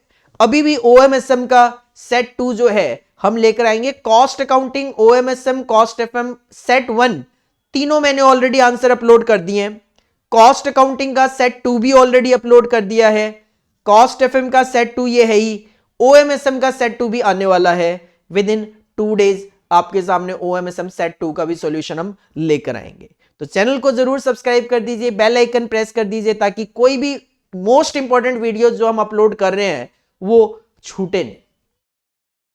और अगर आप टेस्ट सीरीज देना चाहते हो, टेलीग्राम चैनल का लिंक गिवन है डिस्क्रिप्शन बॉक्स में, ज्वाइन करके आप फ्री टेस्ट सीरीज ज्वाइन कर सकते हो। टेस्ट सीरीज हमारी चलती रहती है। वैसे एग्जाम पॉइंट ऑफ व्यू से मैं बात करूं, जो जनवरी वाले एग्जाम्स हैं इसके लिए तो ऑलमोस्ट जो टेस्ट कंडक्ट होने थे हो चुके हैं, बट फिर भी कुछ टेस्ट अभी बाकी हैं तो आप उनका बेनिफिट ले सकते हो। बाकी जो टेस्ट सीरीज है वो कंटिन्यूएशन में हमारी चलती रहती है, क्योंकि स्टूडेंट्स ऐड होते रहते हैं, तो अकॉर्डिंगली वो टेस्ट सीरीज भी हम कंटिन्यूएशन बेसिस पे चैप्टर वाइज लेते हैं। Chapter wise test series conduct होती है, तो ऑलमोस्ट आप ये मान के चलो पूरे 12 महीने ही हम टेस्ट सीरीज आजकल कंटिन्यू रखते हैं। पहले हम केवल एग्जाम टाइम से पहले ही टेस्ट सीरीज रखते थे, बट अब क्या है पूरे 12 महीने ही जैसे जैसे बच्चे ऐड होते रहते हैं टेस्ट वो अपने अकॉर्डिंगली देते रहते हैं। नेक्स्ट डे हम सॉल्यूशन अपलोड कर देते हैं, तो जिन बच्चों का वो चैप्टर हो चुका होता है वो इजीली अपनी परफॉर्मेंस को एनालाइज कर पाते हैं और जो भी डाउट्स वगैरह होते हैं हमसे अपना डिस्कस कर पाते हैं। तो this is all about for this video. मिलते हैं नेक्स्ट वीडियो में, नेक्स्ट MTP लेके आऊंगा। Thank you, all the best, bye bye.